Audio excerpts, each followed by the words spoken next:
Hi, I'm Jamie. Welcome to Sci-Fi Vision for August 5th. Karen will be with us momentarily. Tonight we have Revival and Resident Alien, and I'm thinking the Sandman episode 9 and 10, and Star Trek Strange New World. And then please stick around at 1 a.m. Scarlett and I will be doing the deep dive into the Sandman episodes. And then at 3 a.m. tonight, we decided that we are going to have a watch party for Wednesday premiere. So everybody's all caught up. Yeah, I know. I don't get sleep. Is caught up before our show on Thursday. And Karen has just joined us. There we go. Well, kind of joined us. Joined us off camera anyway. Hey, how are you guys? I'll be with you in a sec. Hey. It's all good. But if you haven't, please join our Discord, which I just put in the chat. It has a link to our schedule and all that good stuff, our watch parties, all that. So make sure you join it. And then on YouTube, of course, like the video, subscribe to Sci-Fi Vision. And also we have from the Institute, we have Jason Diaz, who plays Tony, will be joining us live on Friday at 7 p.m. Eastern. So make sure you join that Friday. Yeah, that'll be a special time. So and you That's so exciting. Yes, very. And you can also send questions for Simone Miller, who plays Kalisha, to either Discord or Sci-Fi Vision Twitter. What's the deadline? When are you talking to her? It's going to be at least a week away, so they got a bit of time with that. But that's, don't have an exact date yet, but it's going to be at least a week away. But Jason is on Friday, and that's live. So, yay! Cool. Oh, sorry, my allergies are so bad. Like my eyes are constantly burning. Not good. So, how you guys doing since last night? Good. It's been so long, hasn't it? No, I get to talk to you guys all the time. Yeah. All right. So we have a bunch of stuff on the docket tonight. Yes. So what have you guys been starting with? I wasn't here last week. It's nice to be back. With I put up Resident Alien. That's just kind of the one I put up. All right. The picture's already up, so let's go with that. Sure. It was a great episode. So yeah, quite a lot happened. I was trying to remember where it dropped off though the end of last week, because didn't they have the whole thing with Liv and Mike finding out was the previous week, right? It ended last week when they went into the mine and they weren't sure who was the Mantid, but at the last minute Max ran up and he said, "Oh, the Mantid's Deputy Liv." Okay, that's what I thought. So we already knew that at that point. That's what I was trying to remember. I just was a little confused of the episode. Yeah, that was the end of last week's episode. Now we got this flashback about the the 59 miners or whatever, 59 to save one or whatever the thing is they always say. I don't know that was really necessary, but I guess it's something we got. I mean, because they were gonna. I guess they did it. Go ahead, JJ. Please talk. I was just gonna say it was. I mean, it didn't take much of the episode, and I feel like it was worth it because we later discover his body. They finally, after all these years, they finally find his body. Right. No, I don't know. It seemed like such a, I don't know, tiny part of the mythology of the show that I hadn't really thought about it until they did it. And well, it's why Darcy's bar is called the 59, right? I mean, it's I think Jamie, that we didn't need to be reminded because we talk about the show every single week for half an hour, right? But I think there are maybe audience who needed a reminder of why there are dead guys in the mine. Although, I mean, you're right. Even without that mythology of the show, there could be like, holy crap, a dead miner would be like fine also, right? Yeah. I guess my point is what I was meaning is like, I really didn't need to know that, okay, they really did die to save a miner. Like, they're like, oh, the story's true. Like that to me wasn't something. I don't think really that was the point of it, but. Well, I don't know. I thought that was the point because they make a point of saying that, like, oh, that what they thought was true was actually true because they see him locked, like, away in the not locked in, but like blocked off, separate from the other ones, so they knew that he got stuck in there. But I don't know. I just thought it was like a diversion we didn't necessarily need. It wasn't bad or anything. It just I don't know that it was necessary. I mean, it also maybe served to remind us that this mine has a history of caving in. True. Yeah. Very, very true. Yeah. So, all right, got my glasses. I'm ready. I know AJ doesn't like me to wear my glasses because they make weird reflections, right? No, that was just the one night. Like, you've worn them before. It was just, I thought it was funny. I'm getting old and I can't see this 13-inch laptop screen. I can't. You guys are like little pinheads. So anyway, I'd be blind without my contacts, so I can't say anything. Anyway, yeah, this little intro, Jamie, was not necessary to our. You could have tuned in 5 minutes late, not seen this, and had the same enjoyment of the show. Yeah. So the majority of the episode is kind of them searching for the mantid, or I should say the majority of the beginning of the episode is them searching for the mantid and trying to find out who it is, because, like you said, they don't know yet that it's Liv, and it ends up that Max is the one that helps him figure it out because they can't see. I mean, he knows it's not Liv and shoots at her, but after, whenever it ends up being Asta, looking like Asta, that's how they figure it out. But Max is the one that, whether his parents want him to or not, helps, because he's like, no, that's the mantid. So it kind of speeds that part up. And so the mantid doesn't have to go from body to body the way like some shows we've seen. Like, as long as the mantid has you in her nest, web, whatever, she can change. Like, she can change back and forth from people she's inhabited, right? Because she changes to Asta and she goes back to Liv again later in the episode. Yeah, but she never captured Asta, so I guess they don't have. She's bitter. You're right. They don't have to be captured. They just have to be, I don't know, bitten something. I don't know. You're right. That's inconsistent. Because that might be why she was bit. I hadn't even thought about that. I thought she was bit after, but maybe I'm wrong. I would have to go back. Previously, I thought the mantid had to kill you to take over your appearance, but that is you were supposed to think that. I think. I mean, it's kind of a moot point by the end of the episode, right? Yeah, definitely. But I like the fight that they have here, but also we have. Wait, I'm sorry. I'm trying to go through the pictures where. Okay, that's when he shoots Liv. But no, when they come back and Kate shocks I thought I had a picture of it when she shocks the spider. Maybe I didn't. Spider, that was great. That must be later, I guess. Spider, yeah. We have this huge fight scene after. This is where Asta's looking. We get this huge fight scene between the mantid and and Harry. I tried to get pictures of it. It's kind of blurry, but there's a lot of that scene. Yeah, I mean, it was interesting that they kind of went full animation for this scene, right? Like, I know the show doesn't have the effects budget of like something on Apple or Netflix, but it was very. I'm like, oh, they went like total animation with this, right? There's no like. I don't know that it's animation. I think they're in. Well, some of it is, but some of it's them in suits, probably. I'm guessing, but I guess they have to be. Most of it looked pretty like they're jumping off the walls, they're strangling each other. That part's definitely digital. Clearly, I mean, it looks pretty like whatever that is, computer animation, whatever it is, right? I mean that might. I'm not an effects person. Sometimes that might be cheaper than. Having guys in suits and having to touch that up later, right? Yeah. I don't know. It didn't really bother me, so. No, it didn't bother me. Look, it was way better than the level of Sci-Fi Channel special effects like 5 years ago, 10 years ago, 20 years ago, right? Yeah, true. There's the picture of her zapping him in the head. That's not the spider, but she's still zapping something. That's a great picture. Kate, I think, really enjoyed that. So what do you guys think about Kate in this episode? Kate's sort of evolution towards knowing about what she's been through with the aliens, and then like coming to this moment and fighting an alien. Very, she does thoroughly enjoy it. Like by the end of it, she's saying to Ben, like, I want to live my life this way. I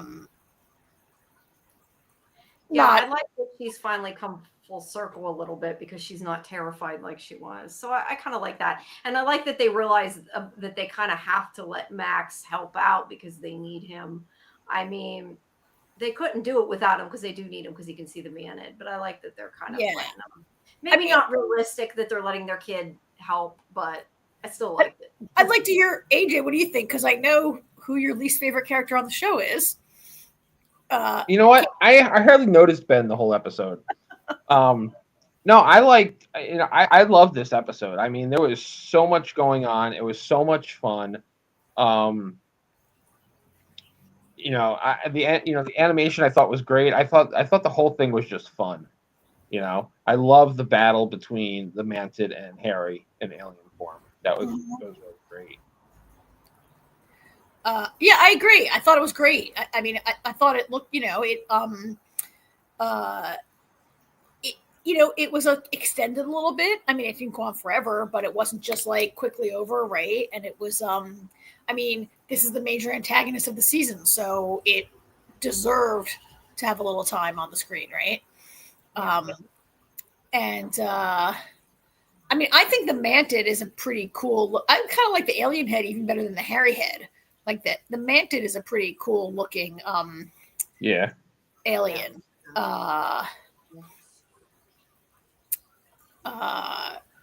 So I loved all this part too, and it's about time.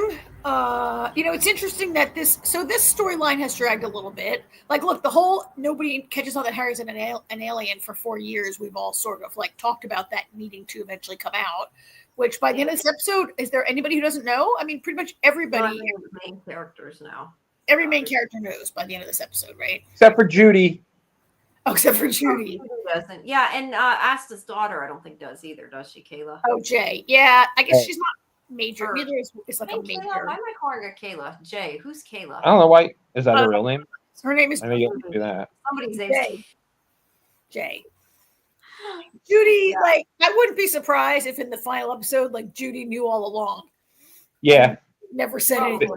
If they do that, that'd be funny. That would be funny if they tell her and she's like, "Yeah, duh." Duh. Did you just find out? Duh. So obvious. He walks. Yeah, that would be funny. Yeah. So that leads us to worrying that Liv is dead. I mean, I think we thought, you didn't really think she was dead, I guess. But at the end of it is. I would have rioted. Really don't know, but I like that. I think it's great that Liv all along has been the one that has wanted so bad to see an alien. It's I don't think she wants. Well, she even says at the end, she's like, nope, no more. She's done with aliens for a while.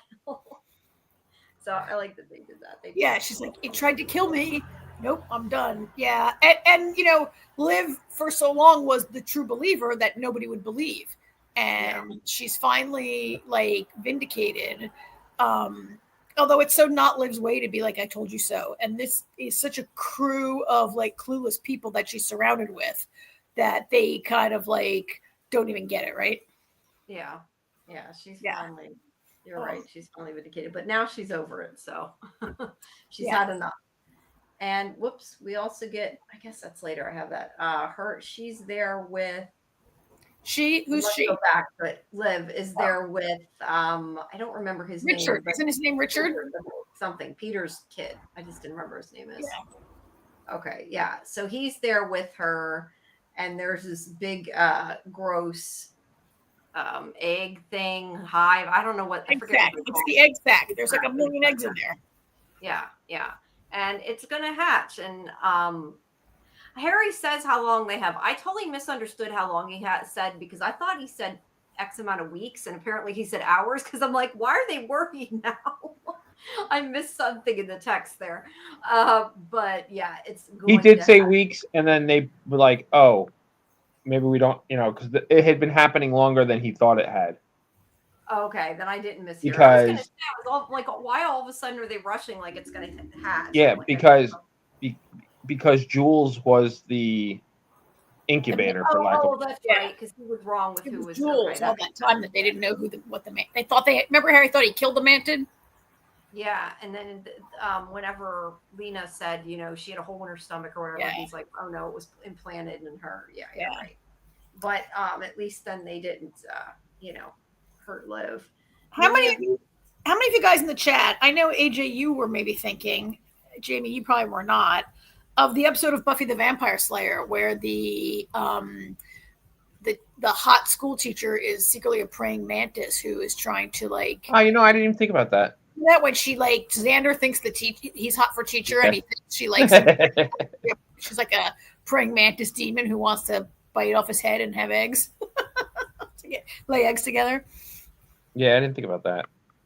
Creep. And that's a very practical effect. That show's from like 1997, right? And like that's like a person in like a paper mache mantis head. Yeah. Well, I think at some points this is like a rubber mask too, but other times, at some places the body isn't, because the body's like, shaped like a praying mantis. But at times, yeah. So Kate and Asta come back, and this is where Asta finds out that she was bit or whatever. See, I didn't realize. I thought she was bit after she had copied her, but maybe I'm misremembering that part, and I don't know that it matters. But that makes sense if that's why she. It happens off screen, right? Like Asta off screen, like suddenly two Astas are on screen. Like Asta is confronted, and whatever happens off screen. But there was I just didn't connect the bite with that's why she was able to, and that makes more sense. But I guess I missed that. Yeah. I just assumed she was bit and didn't really think much more about it. But I mean, I don't think anybody thought Asta was gonna die. If anybody was gonna die, it wasn't gonna be Asta. But I think they did a good job of making it emotional, regardless of that. I think they did a good job. And so then we have, we have this conversation with Lena, who found Jules. And it is now like, oh my God, there's aliens, basically. You were right. I should listen to you. I love that where she's like, we have to kill all the aliens. And it's like, he's kind of standing there like, what? Why do you want to kill everybody? To be fair, she didn't. Yeah, Harry's an alien too. So that was cute. What, AJ? What were you going to say, AJ? I said, to be fair, she didn't know that Harry was an alien. How was she supposed to guess that? No, I know. This was funny because she's like, oh, okay. Like she didn't expect that. Although wasn't very shocked over it. So I guess she probably didn't take too long to figure it out. Yeah. So let's see. They send for Liv's husband and they end up in the storage unit. And they're all kind of running around, splitting up, trying to find them. And I remember thinking, why aren't they all yelling like really loud? They finally did a little bit, but I remember thinking like, you should all be yelling for them, and try to find them because you're going to run out of time. But I mean, it worked out. But we have, let's see.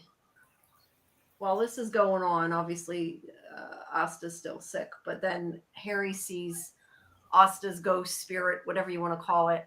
I don't know. How did you feel about that? Like I said, I think that they did a good job of making it emotional, but I don't know that I necessarily needed to see Ghost Asta leading him how to get there. I mean, I have feelings, but AJ, what did you think? I want to hear Karen's feelings. I didn't mind it. I feel like it was fitting. Based on their Asta's family's religious beliefs. So I thought it was kind of made sense that she was able to kind of astrally project. Ghostly project as she was leaving her body. Yeah. I didn't love it. So there's a point where Harry says, it's Asta. She's connected to the jingle dance, or he says something about the jingle dance or the jingle, right? And they're linking it back to that previous episode, which, is one of maybe the greatest scenes ever in the show to me, when he's at I want to call it a powwow. That might be the wrong term. Do they call it a powwow in the episode? But he's at the event where they're doing. You remember that episode? I love that. I love that scene and that sequence, and they're connecting it back to that, and I guess to Harry's growth and understanding. But Yeah, I Yeah. get connected to everything, but I didn't need to see a ghost. I think it's kind of probably how you feel. I think I agree with Jamie that to me it might have been more powerful for him to maybe only hear her or to even just say I can feel her or something like that, right? And to not like literally see her maybe to me would have been more powerful, but I'm just one person in the audience. It wasn't a terrible disaster of a scene. I just I wasn't sure how I felt about it only because like that is a scene that I just loved so much this season that I was like, ooh, I get it, right? Yeah. Anyway, yeah. No, yeah, that's kind of how I feel. Like I get she's connected to everything. I like that part of it and that they brought it in, but I don't know that I needed to see her. That looks exactly like my storage place. I guess they all look the same, probably, right? I think they all look storage the same. place. My storage unit, yeah. I think they all look the same. But Harry did obviously listen to her, which was good. Yeah.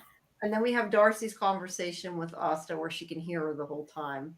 I like that. I mean, I think I wasn't super surprised that she heard everything she said, but I did like it. And it's kind of showing more of Darcy's growth, who I think has grown a lot this season, especially. Especially over the last couple episodes. Yeah, she's kind of realizing what she's been doing to everybody. And it seems like the money, like she's had her like It's a Wonderful Life moment where she lost the money, and it like that apparently Darcy's rock bottom. I mean, she's only maybe not. She's not sober even 30 days yet, but she's really trying. I thought it was a nice scene. I thought, as this episode went on, and particularly this back half of the episode where all the stuff is happening, it really did feel like a show that's meeting its end, coming up to its end. Yeah. And for a second, I was like, "Is this the finale?" I know there's one more episode, but there's one more. Yeah, I felt like that too. I was like, "Did I make a mistake?" Yeah. But you know what? Most shows, you have this type of wrap up, and then the finale is a complete wrap up as everybody says goodbye. Yeah. Yeah, I kind of don't know though. I don't know. It seems strange to me that they're starting a whole new story for one episode. Like, I almost that probably wasn't the plan. Oh, because you think they started the new story but then continued it. I think they. I feel like they may have shot a little. I mean, we'll have to wait until we see it to see exactly how it goes. But speaking of that, who do you think they are? Who do you think they're here? I think it's Harry's people. So, you know what? I have some feelings about that, but let's move along to that. Jamie, do you have a few more? I guess AJ didn't see the preview, I'm guessing. Never watched the preview. Yeah, well, I usually don't either. I'm over the previews.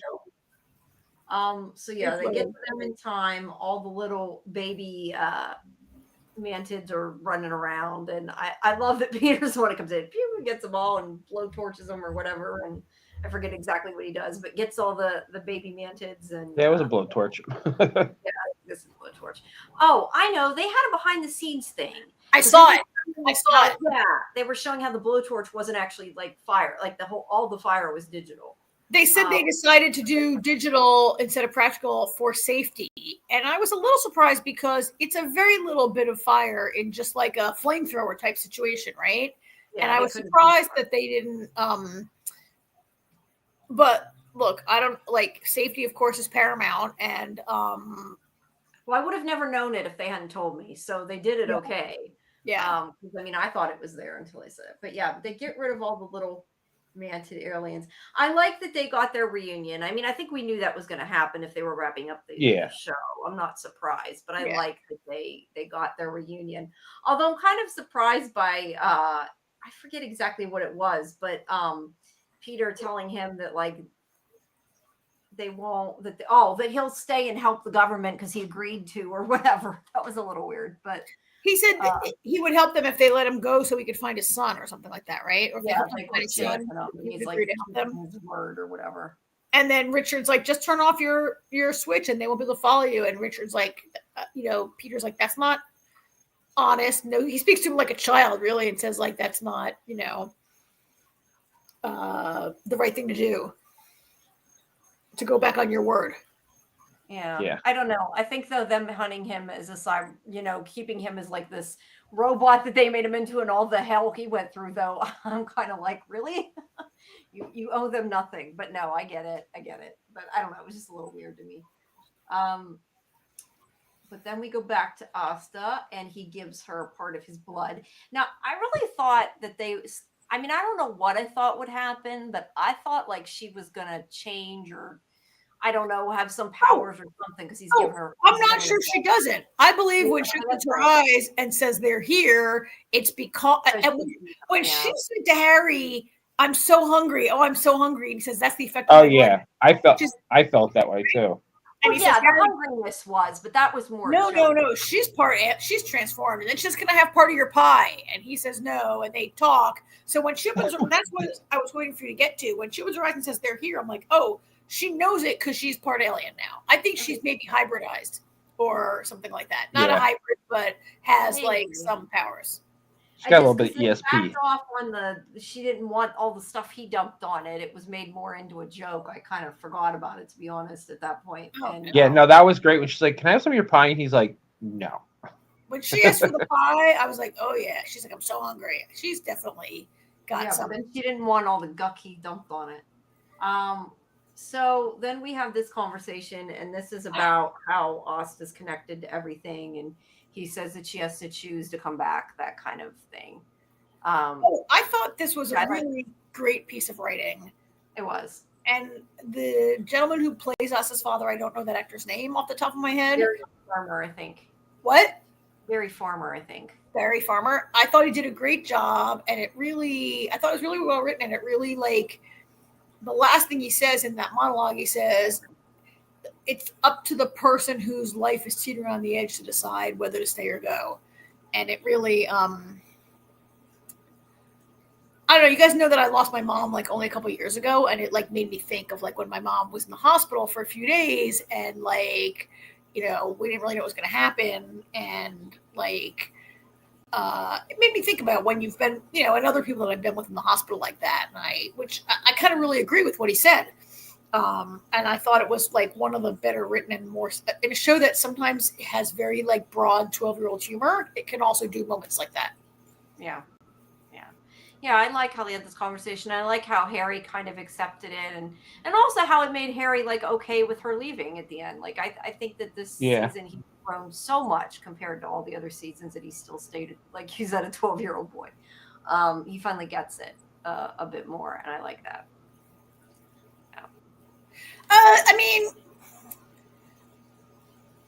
Okay, I'm gonna hold my thought until we get to that part of the episode, which is probably in 2 more photos. No, I have a couple more. There's a conversation between Kate and Ben, which is that them talking about Max helping? I forget. Yeah. How they need to understand Max's unique ability and not punish him and help him express it instead. Right? Yeah. Still needs to be careful though. And I think Kate also says here, I felt so alive and taking chances, and I want to live my life like that from now on. And Ben is like, okay, you're going to have to help me. Yeah, and then what the heck did she say? She said something sarcastic, something like there's no chance, there's no hope for you or something like that. I still don't understand these two as a couple. But hey, there's 100 people in the town, and apparently you can only marry people from your high school, so. Yeah. Because the point is she wants to live without fear. But they didn't go to high school together, though. That was always part of the thing. Asta and Darcy and him and Liv, they all went to school together. She's actually an outsider. Yeah, that's right. He met her at college or whatever, I think. Yeah. I don't know, but she's not from Patience, yeah. Yeah. So then we have Asta waking up and the whole joke with Harry walking funny. Yeah. But yeah, she's awake and she feels more connected to everything. And then this is where Liv's like, oh no, I'm over it. And the whole conversation Peter has with his kid, we already talked about that. And Lena, I forget what Lena I forget what part she played in that other than Yeah, no, she's such a minor character. Like, I don't even really notice sometimes what she says and does. She's just the sheriff's love interest, and I mean, she kind of lost some. She lost some of her pizzazz. I mean, she was actually involved in stuff, and like this season, she's just been kind of backburner. Total backseat, yeah, this season. Yeah. Oh, I changed it back because you had the quote up and you took it down. Oh yeah. That's good. Liv is done. Yeah. I like that though. I like that after she's been the one that's been pushing it, she's just like, no, it's over. Well, she's the only one who almost died. She's not the only one who almost died. She was in a very, it did try to kill her. That's fair. She'll come around. It's the initial shock. She'll come around. And she's got a podcast about aliens and crackers. Yeah. But she's kind of the one that's known all along, that had figured it out a long time ago. So I love that. Yeah. And there's, like you said, the pie scene and her wanting the pie and him with moving. And then that's when she says, they're here. Well, she says she's realized she has to.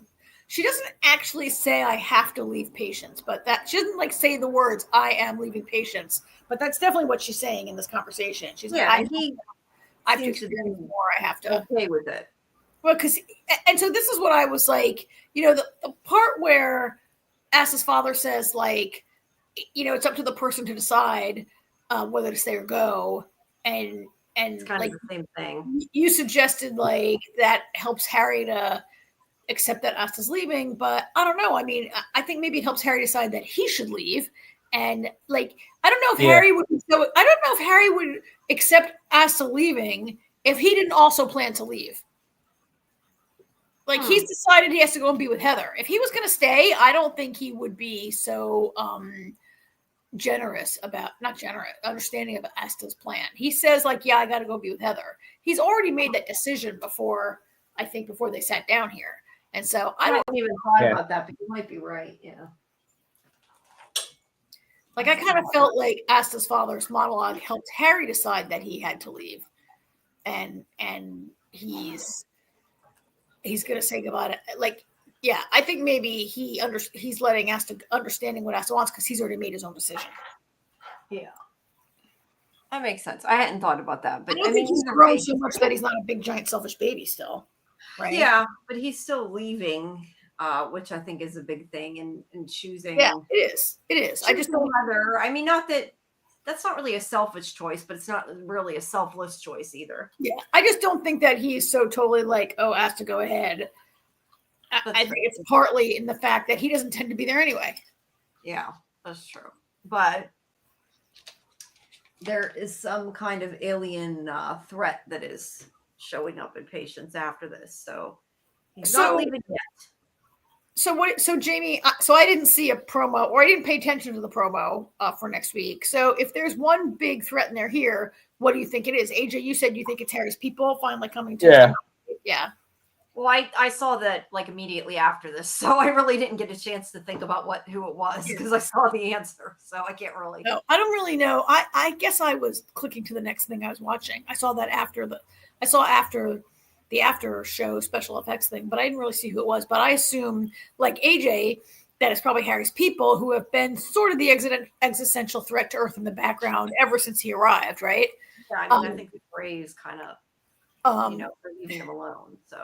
Yeah, and also the fact of her blood transfusion made me think that she's able to maybe sense his people coming.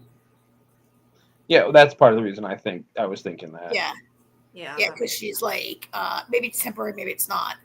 I mean, there's not that much to wrap up besides this, right? Almost everything is resolved. Is there anything that's not resolved besides? Not really. I think that's why it's kind of like a whole new story, and that's why I said I'm surprised they didn't. I almost wonder if it would have been better if they sort of wrapped them together. We'll have to see how it plays out. Yeah, but I guess it really depends what they had originally intended to. Well, see, I always felt this whole season kind of felt like that it could have been a season finale or a series finale. Yeah, No. I mean, I I thought this as a penultimate episode was really very good. I think they're doing a good job of tying it all up. I really liked this episode. A ton happened.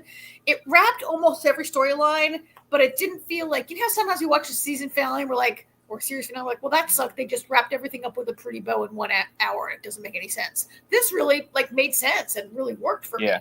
Yeah, so I guess that's what I'm saying. Like, I don't know that we need it. Like, I mean, I want another episode because I like the show, but I feel like it was a good ending. I don't know that I needed beyond. This could have been the ending. You could even end with Asa saying they're coming, and if that was the end, I meant before she said they're coming. I could be okay with that as the final scene of the show, and we just don't know what happens. And I'm okay with not having an answer to everything at the end of a show sometimes, right?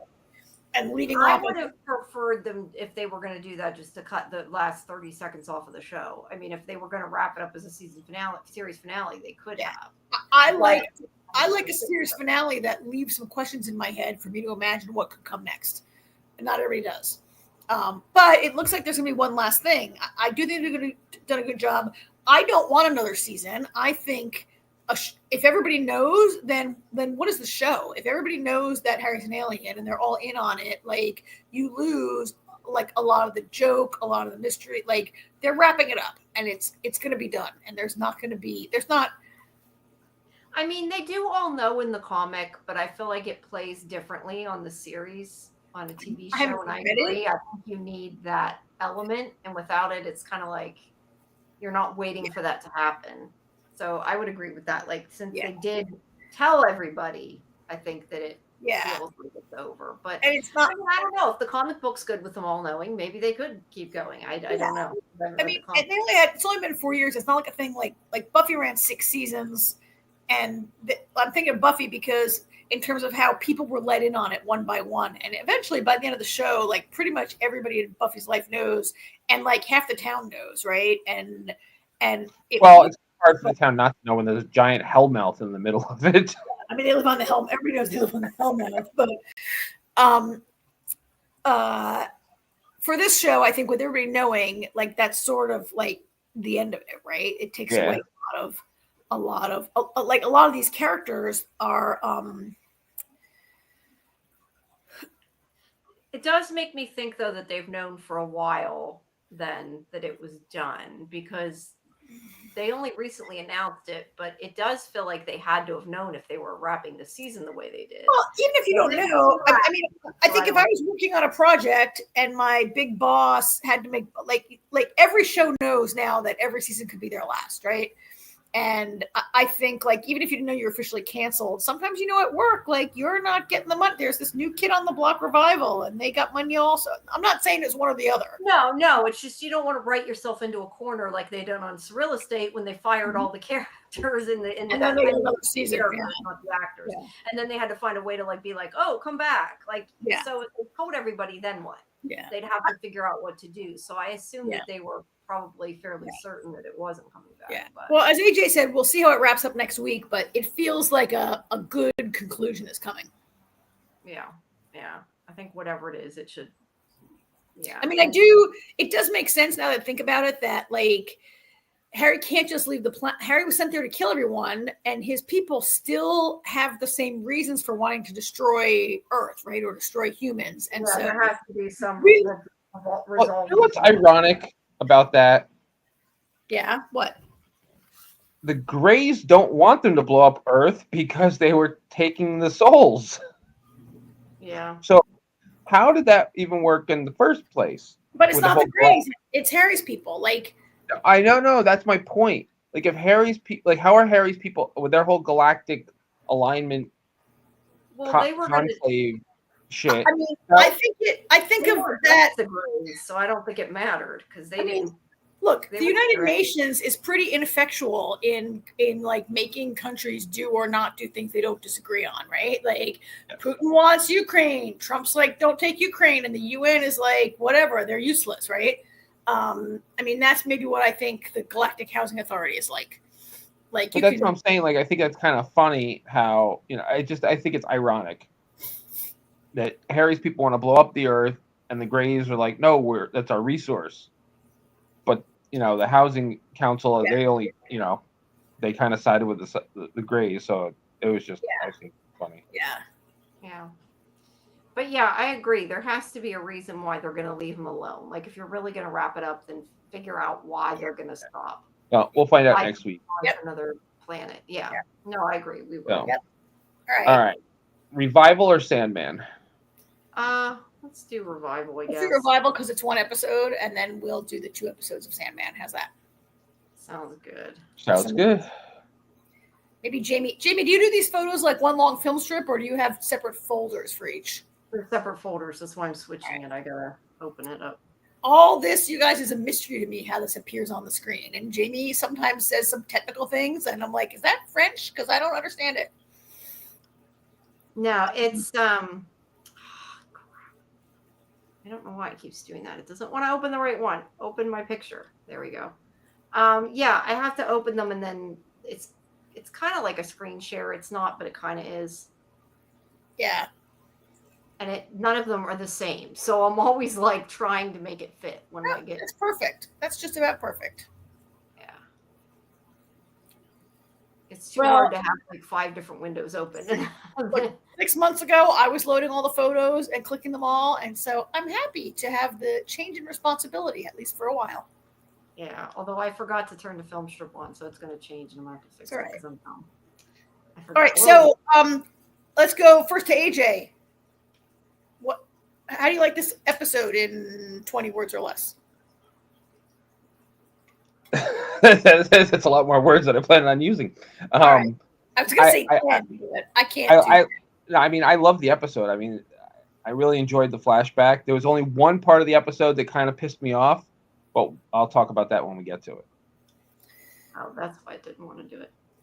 I enjoyed this episode also, and some parts of it are moving beyond. I have not read the entire comic. I just read like the first kind of part of the comic series. And so like the Black Deer investigation, like a lot of that I didn't read that far.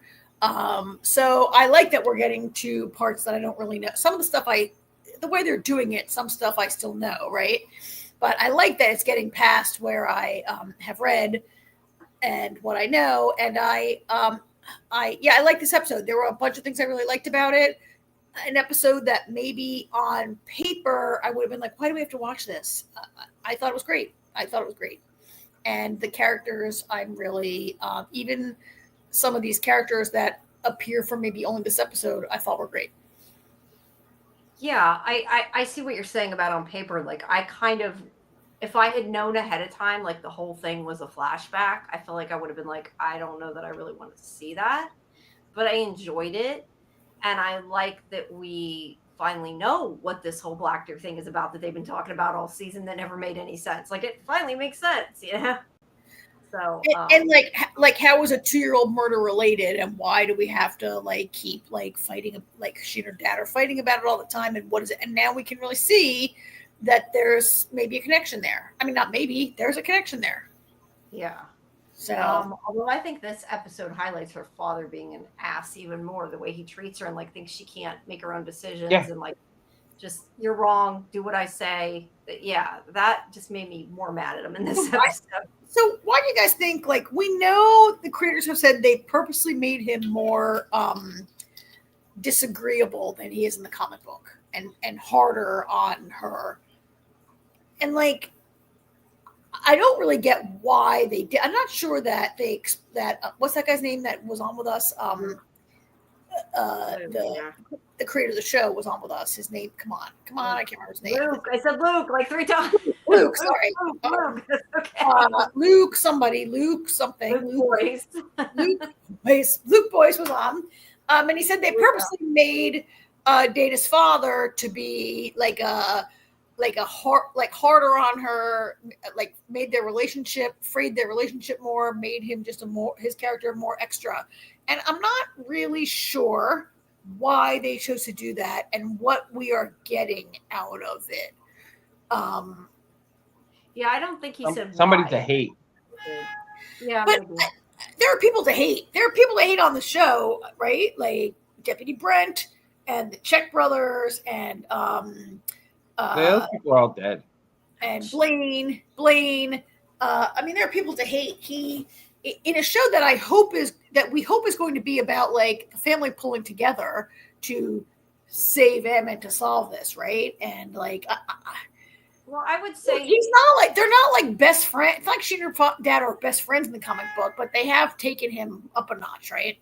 Yeah, but I feel like at the same time, by them doing that, it gives him room to grow. And I feel like a lot of this season is, I don't want to say yet is starting to be about him realizing how wrong he was. So I think like it kind of goes hand in hand. Like he'll realize it isn't just him being an ass about the revivers. Like he's been like this from the beginning to his kids since his wife, well, maybe before his wife died. We don't know, but at least For me, and it gives him a place to go, I guess. For me, it doesn't matter how he could totally change his mind about everything in the next episode. It doesn't matter. He's Like, already done what he's done. It's not, you know. It makes like, me wonder why Dana works for him and the police. Yeah, I thought the same thing after that. She should have left a long time ago. But she doesn't appear to particularly love being a police officer.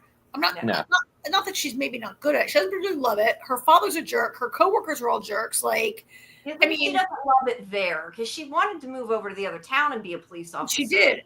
She did. And then, about it. So and I then don't Revival know. Day. She got Revival Day.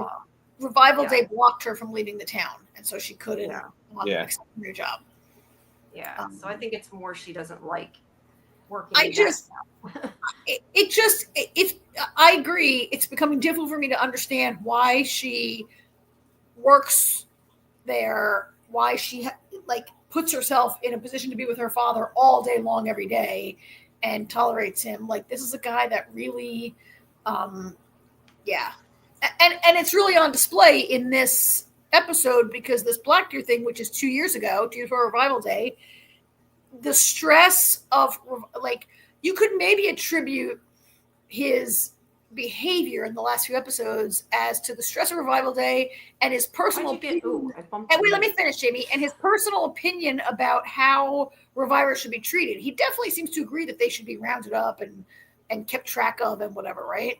And you know, there's an element of the show that's about like political and religious opinions, whatever. But he was like this 2 years ago. Like, he was a total jerk 2 years ago. So we can't blame Revival Day for Sheriff Cypress being a jerk. Well, people have also used the excuse of his wife dying. You know, oh well, he lost his wife, and maybe now he's angry because that she was still alive 2 years ago.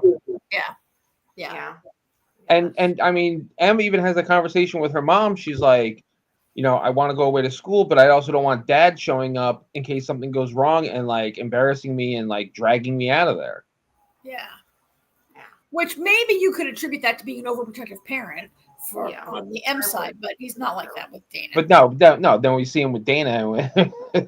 Yeah. I don't know. Like I said, I think that because he's going to have to come to terms with like what he's done to these revivers, probably, because whatever happens to M after this, like, I mean, it's kind of his fault. So I'm hoping that gives him, you know, a relationship that they're going to try to patch, you know, next season or whatever. Yeah. So. Okay. So anyway, sorry, we went way on it. I've spoken more than 2,000 words probably. So moving along. Yeah. So we finally meet Rose Blackdeer, who is trying to get out of the town, and her father does not want her to leave. Okay, we also have the scene we just talked about with Em and her mother. But yeah, Rose is kind of in the same boat. She's like, I'm leaving. I don't want to stay here. And he does not want her to leave. A big part of it. I mean, I don't know. Maybe he doesn't want her to leave because he doesn't want her to leave too. I don't know. But the big, you know, issue in the episode is the idea that her land that her mother left her in the will revert back to the government, which I don't know how their laws work, so I'm not sure. But yeah, her land will go back to the government if she leaves that town. Like, he can't take it. Although I don't understand, like, and I guess, like I said, that has to do with I don't understand their laws, but I would think like she could, you know, gift it to him if she owns it now. But I guess that's not the way the Native American, their culture. I don't know how it works with the connected to the government. I don't know the case, but did you guys see Killers of the Flower Moon? Killers of the Flower Moon. Never got around to seeing that. Incredible. It's such a good movie. It's based on an incredible book, which I've not read, but it is about Jamie in, I think, the early part of the 20th century, maybe. The government did make a rule that, like, so all these Native Americans had all these shares of the land, right?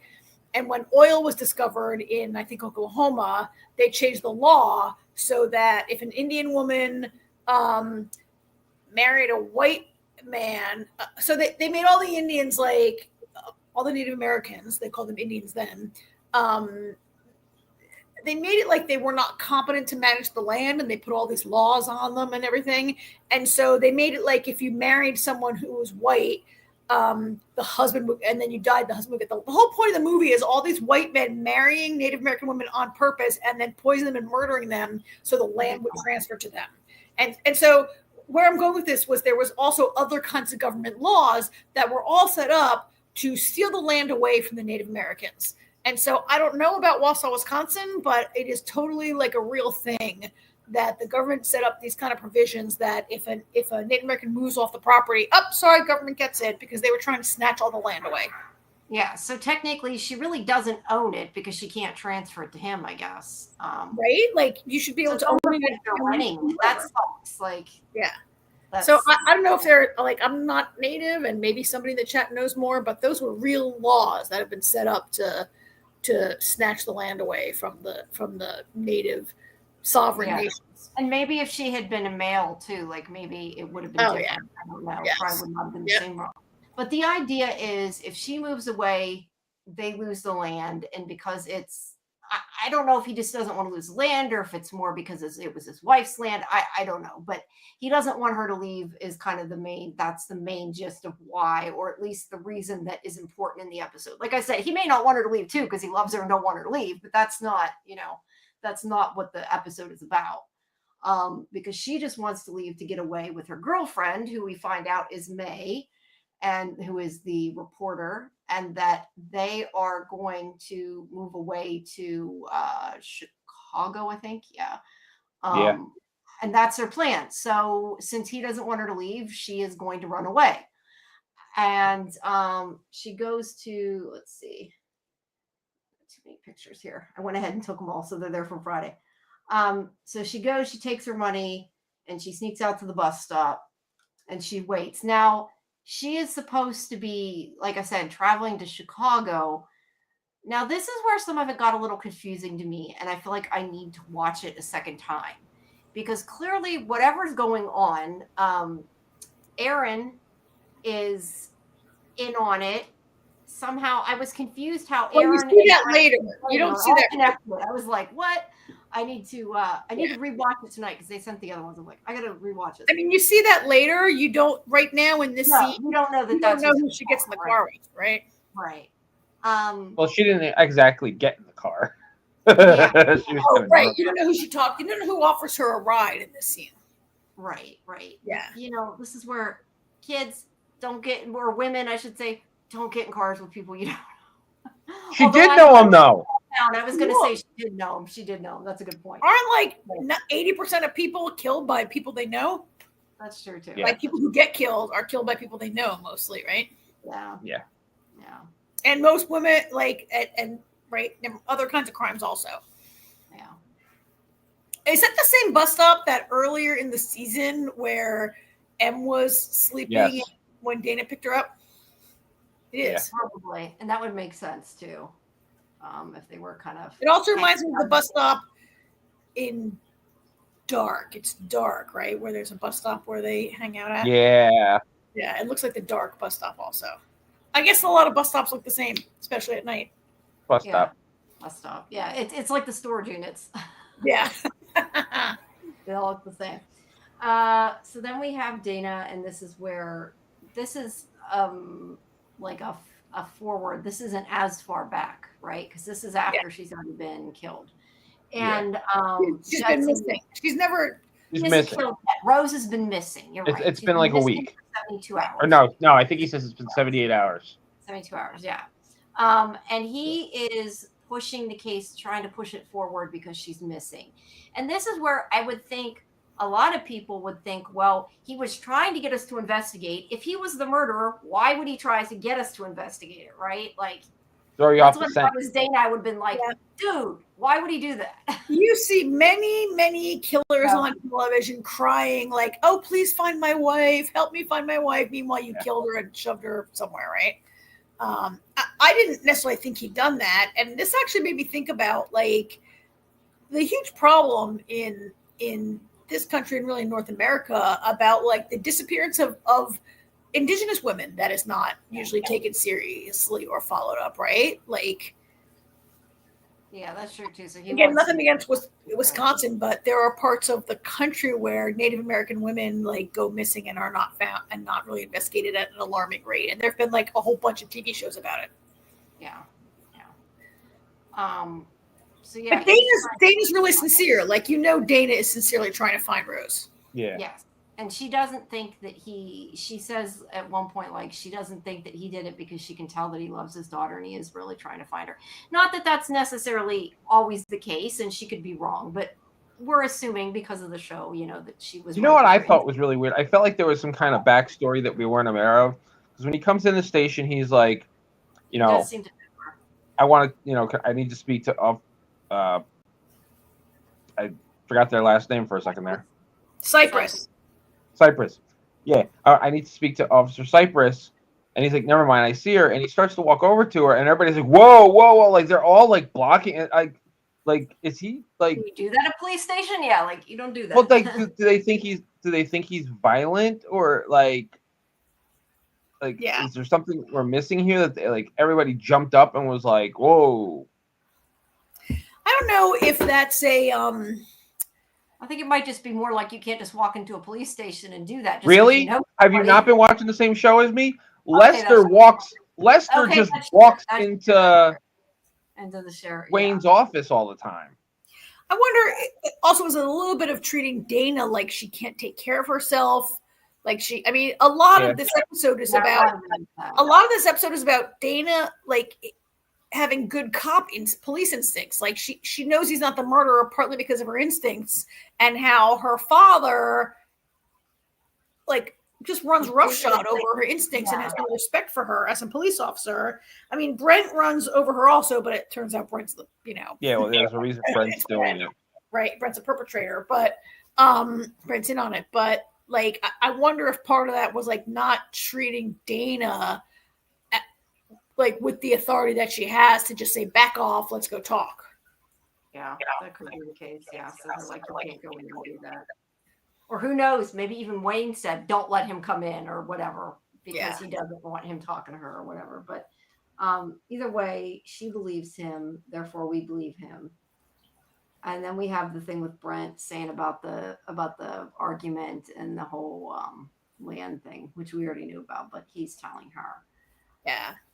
And then she finds at the bus stop, I don't remember what she finds. Her shirt? I can't remember. No, it's I don't know what it is. It's a little scrap. Oh, her necklace. Wait, maybe she found the necklace? No. No, because the necklace, Bear has the necklace. Yeah. I don't know. It doesn't matter. But yeah, she finds something that makes her think that she's been murdered. It's not just a missing persons case. So they go over to see him, and they're like, we gotta, you know, she's like, I'm sorry, we gotta check it out. And they find the money and how she had intended to leave. And then also, or not the money, they find the letters. Sorry, she had the money in the tackle box before. And these letters are from Bear. I think it just says Bear, yeah. But the letters are from Blaine. Now, the thing is obviously at this point in the present, May has already investigated a lot of this, because like she had, like, on her murder board or whatever, she had Bear Claw, like we had talked about that. So she already was trying to figure out who it was, I guess. So yeah. Meanwhile, Dana's known all along. Yeah, Dana's known, but we got the other side of that. So she's trying to, you know, find out more. And then I don't know if the thing with the ceilings there or not. That's again like her father's is like yelling at her that she's wrong. And well, this is where he's angry that the newspaper says Jesse is no longer considered a suspect, and he's mad. And Dana's like, he's not a suspect. I don't suspect him. He's not a suspect. He's a person of interest. Person of interest, as we discussed last night, or 2 nights ago on the other show on Institute. But I did feel in the scene that Wayne is kind of a stereotypical cop that just wants to close the case and maybe doesn't care if you get the right guy, as long as we close the case and the newspapers aren't talking about it, right? Right. Like, he also railroads what she says, because she's right. Like, she didn't think he was a suspect. It was her case. Mm-hmm. You know, he needs to leave it, but clearly he doesn't. I feel like he just wants to round up the usual suspects and arrest somebody, and he doesn't. Maybe he's already decided who's guilty, right? Wayne is he kind of racist about that, or it's just the easy answer? It's just the easy answer. Jerk. Yeah, I tend to think he just assumes the father did it, just like how some cops assume the husband did it and don't. And really it's just easy that way, and let's just, And if he didn't do this, he did something else. He's obviously, let's just put him in. Yeah. I think it's an interesting juxtaposition of Dana and Wayne versus Jesse and Rose. Yeah. Because they're kind of, they're both at odds, but in a different way. Jesse and Rose disagreed in that argument in the bowling alley, but it doesn't look like he treats her like Wayne. Well, it doesn't feel like they have this kind of deep rift and disconnect that Dana. Right, that's what I'm saying. Right? It's very interesting. Like, Wayne just doesn't get it at all. Wayne doesn't ever express really any love the way that Jesse and everybody around Rose, we had a fight, but I love her so much and I have to, right? Whatever. Yeah. I kind of feel like Wayne also doesn't want to get it. He isn't trying at all. At least at this point. He's the only one that gets to be. He's the only one that is ever right. Everybody else is a bunch of morons. He's surrounded by a bunch of morons. He's a white man with a badge. He's always right. There you go. I did want to make a point here, and I do not remember hearing this. And granted, I have not gone through and got my notes for this episode yet because our show's on Friday. I will do that. But I pulled up a recap, so I kind of read through it, so I sort of remembered what happened. But somebody picked up something I clearly did not yet because I haven't gone back. But there's a conversation when she talks to Brent. He had a twin brother. I missed that. I mean, I know I heard it, but I didn't remember it. It's kind of like that seems like that might come back up later. I'm wondering. Yeah, I kind of thought the same thing since Brent is dead. It'd be interesting if it ended up like that wasn't Brent or something. Like it was his twin brother who framed it. Yeah, that would be weird. That would be kind of interesting. Plus, I think that character, I liked the character. I didn't like him because he was bad, but I liked the actor as the character. I think that it worked, and I think that it could be cool if there's another one, and I don't know, could be. I guess I'll find out tonight because they said that. I feel like this is Chekhov's twin. If a twin is mentioned, it will be seen in the last act, right? Yeah. Anyway, that's why I wanted to bring it up because I did see it. And I do think that that's probably important. I just hadn't remembered about it. But yeah, they clearly are not on the same page. And I think that's that picture of Luke that Romy had on her social media. At least I think it is. I can't remember what it looked like, if it was yellow or not. But anyway. So that's when she sees the necklace. I'm sorry, when you say Luke and Romy, those are not characters on the show. No, Luke, as in the guy that was on our show. Of the creator of Luke Boyce. Yes, I had mentioned this. Yes, I had mentioned this before on I forgot that was on our other revival show that I mentioned it. Romy had posted a picture. Romy, who is the actress who plays M, right? M. Had posted a behind the scenes picture of the wanted board that they had. And it looked like there was an Easter egg. I'm pretty sure it was him. Anyway, I was just making a comment because I had referenced it. But you just threw those names out. I'm like, wait, sorry. That's because Jamie always thinks that everybody knows who everybody is. I forget that I'm talking to myself half the time. I think. I knew who you were talking about, but our listeners might not. They were both on our show, so we speak Jamie. We know. We know. We've been on this show for 20 years together now. We know. I do tend to do that. Sorry.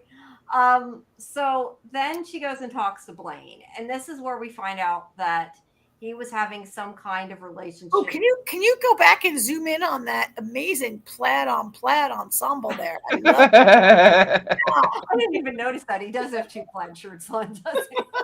That's great. Great costume department. He looks so different too, doesn't he? Like compared to what the character looks like now. Yeah. They did a really good job of making him almost not look like the guy. Yeah. Yeah, he looks quite different. But he had some kind of relationship with Rose.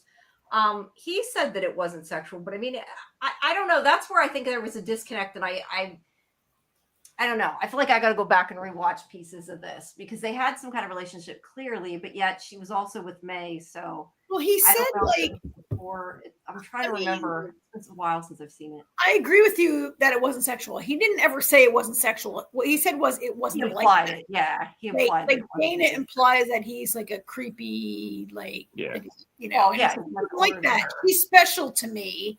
It sounded very kind of stalkery to me, right? Yeah. But well, he sent her all those letters, but then again, we don't know what's in the letters. But she gave him the necklace though, so it wasn't like a stalker sending you. Exactly. Clearly, it was reciprocated. Whatever it was. And she saved them. It wasn't like, oh, the stalker sent me their letter. I will throw it in the trash now, right? She saved all these letters. Yeah. Yeah. They definitely had something, but maybe it was just a friendship. Who knows? We don't know. I don't know. Do you guys have any guesses? That's all I thought. It had a close connection, friendship. I mean, it happens. People have close friendships, and they don't kill each other. Usually, they don't send them what appeared to be love letters. But again, they weren't love letters, though. Nobody said they were love letters. I know. I said we didn't see what were in the letters, but generally, if you find a bunch of letters like that, they are love letters, and that's what. I don't know. I have letters I have a bunch of letters that someone nowadays people don't write letters as often. So now usually if you have a bunch of letters from a guy, I'm not saying always, I'm saying that I can see why Dana would assume that because she found a whole, tackle box full of letters from this guy. So they seemed like love. At least to me, I would have assumed that. I'm not saying they were, but okay. So I would say, Jamie, that I think the show maybe wants us to assume they're love letters and is going to upend this before we find the answer. I don't think it's a love affair. No, I don't necessarily think it is. Rose was in love with her, and they were. May was in love with Rose. We don't know if Rose was in love with May, but May was in love with Rose, right? Well, they were moving away together, so she obviously. I've lived with people I wasn't in love with. They could have been secretly. No, but they were clearly in a relationship. I mean, some of my roommates. If any of my roommates are out there, were you ever secretly in love with me and I didn't know about it? I don't know, right? I don't know. But you're right. They were like laying on the bed and stroking each other's hair and shit, right? They were together. They were So we don't. I never like my roommate's hair for advice because he ended up a preacher. Who knows? We don't know. That's the thing. Yeah, or she could have been like, "Oh, you used to live in Chicago? Tell me about it." Like we don't really know, right? Yeah, I just feel like I need to rewatch it. Was my point with that? Like, I think you're right, Jamie. I think they want us to assume they're love letters. Only nerds like us are like, he never said that. Right? Like, I think they want us to. That's implied. That's what Dana suspects. That's what people suspect, and maybe it was something. Or it could have been partially one-sided. It could have been that he had deeper feelings than she did. Like maybe to her it was a friendship, and him it wasn't, and that's why he killed her or whatever. We don't know. We don't know for sure. I hate when that happens. Assuming, but it seems like he did. Anyway, he found the body in his car, but that's not yet. Yeah. So. Yeah. It wasn't his car. It was just a car in a junkyard. Well, it's in his junkyard. I mean, they're clearly implying that. I said it doesn't mean it is, but that's what they, I think, want you to think. So anyway, they arrest Jessie. She gets called away to do that, and her father's kind of like, "Case closed. You lose." I mean, basically, he's over. Yeah. He doesn't even move on. I'm right. You're wrong. Yeah. He's not a good father or a good cop at this point. Next time my father annoys me, I'm going to think about this and be like, all right, you're not that bad, right? Yeah, you're not that bad. Yeah. So yeah, he gets taken away. She goes to see him in jail, or not in jail, at the precinct. And she's like, I don't think you did it. But he tells her that he doesn't want her help anymore because now he's frustrated. And Yeah. Yeah. Obviously, She did kind of make it worse, right? Like She did. She didn't intend to, but she did. And then we see. I know we had talked about this on our show. They brought the drip back. Oh, you talked about that on. No, we had mentioned how this drip was in the show on the first Oh, time, yeah. and Luke had said when he was in our chat that it was coming back, and it did. Drip. So yeah, I think it's kind of like, it's just water, right? It's not like but it's body up there dripping and getting worse. No, but I think it kind of know of. represents some of the problems, I guess, to me anyway. The fact that they're showing it again, but either way, it's on her desk. Like she's the sheriff's daughter, and she has the worst desk with the drip. That too, yeah. I never thought about that, but that's true. Like, why is she sitting there? Why isn't Brent sitting there? Yeah. Because Wayne probably likes Brent more than Dana. Yeah. Yes, AJ. Yes.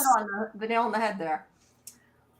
So then May comes into the precinct and is like, I think here she's arguing with her too, telling her she's not doing her job, isn't she? I'm trying to remember. She's like, I can't believe you arrested him. Like, this is ridiculous. He didn't kill her. Yeah. Yeah.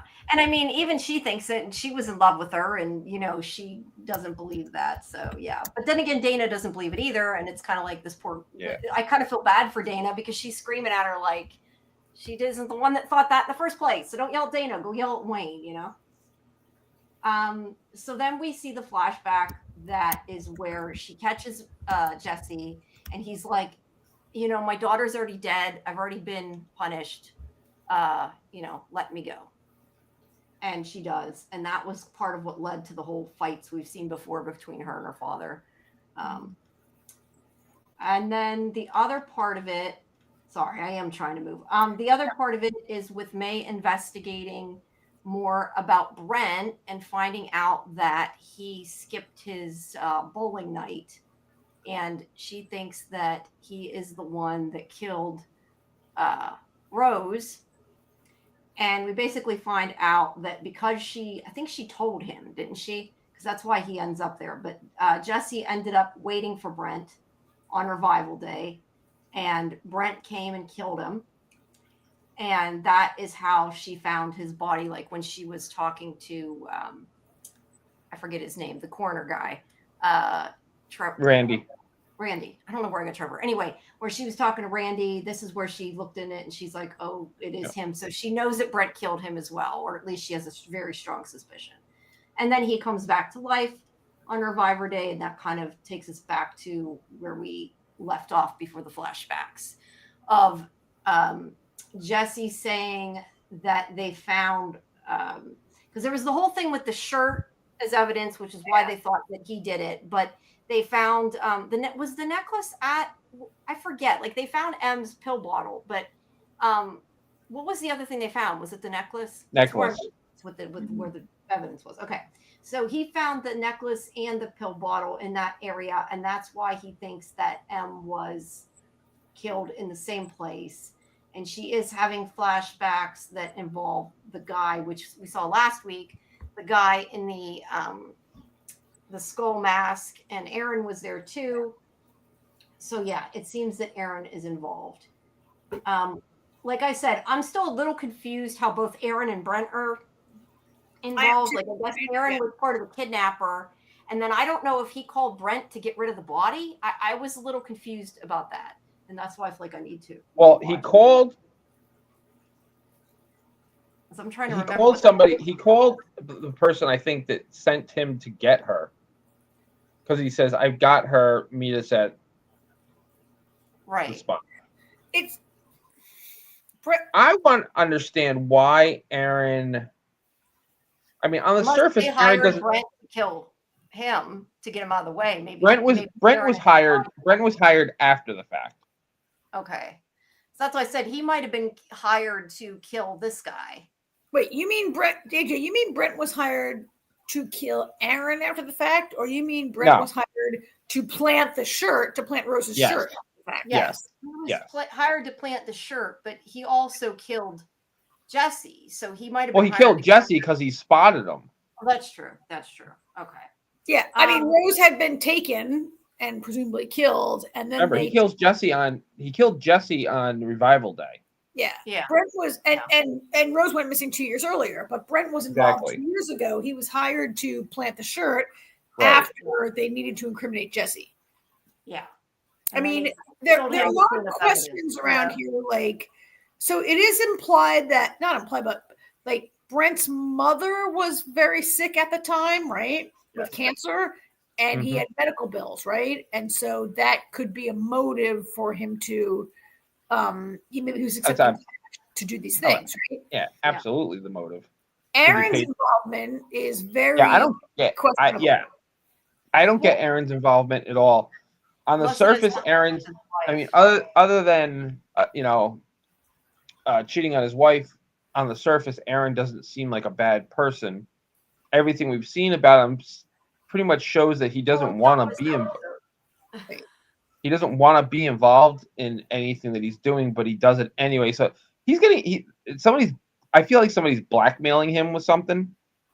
I don't know what it could be. And like his involvement in M's situation, okay, they had a relationship, right? Like, but his involvement in the Rose murder is very different. Like 2 years ago, how did he come to be involved in that? Right. Well, that's what I'm saying. Like that's we're missing pieces, and I still can't figure out who the mastermind is, because I feel like it's got to be somebody that we know. But all the people I possibly think it could be, none of them knew that M was a reviver. Like Blaine did not know that M was a reviver. If Blaine killed M, then clearly she wasn't killed because she was a reviver. That was before she became a reviver. Well, so no. You're not understanding me. Whoever killed her in the stream that night, okay? Yeah. And then she shows up the next day alive. Ding, ding, ding. She's a reviver because I just killed her. But Blaine didn't know she was a reviver. Aaron didn't know she was a reviver. Which makes them not the murderer. Which makes them not the murderer. Right. That's interesting. Yeah, I hadn't thought about that. You're right. Or they're good at acting, but we're to assume, yeah. I hadn't even thought. It's kind of one thing that's great about. So I wasn't here last week with you guys to talk about, but last week's episode and this week's episode, I feel like one of the great things about this story is like you're watching a story about Revival Day, people coming back from being dead. We have seen the creeps, the glowing, whatever they are, right? Characters, which we haven't gotten to yet in this week's episode. They called creepers. Well, they're called the creeps. They're called the creeps in the comics.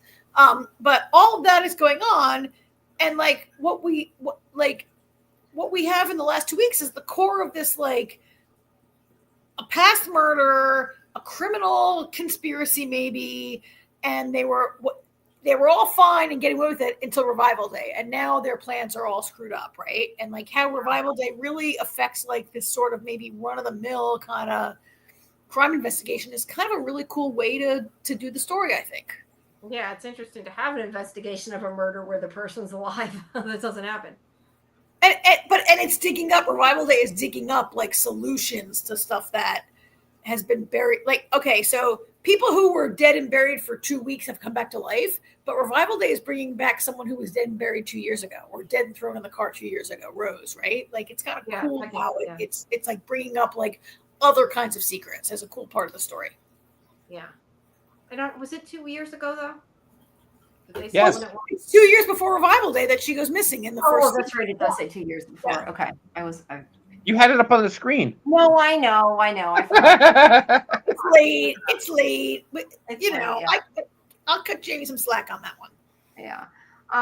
So anyway, they talk. She reads her journal. That's not really that important to the story. Yeah.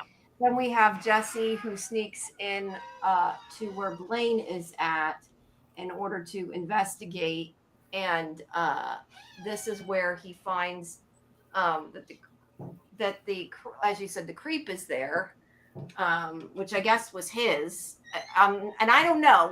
There was the whole thing we had where we talked about last week where that woman that I can't remember her name, where she goes, that's not mine, when they made her when they whatever they did to her touching the creep. So we're assuming that they might be talking about this creature thing.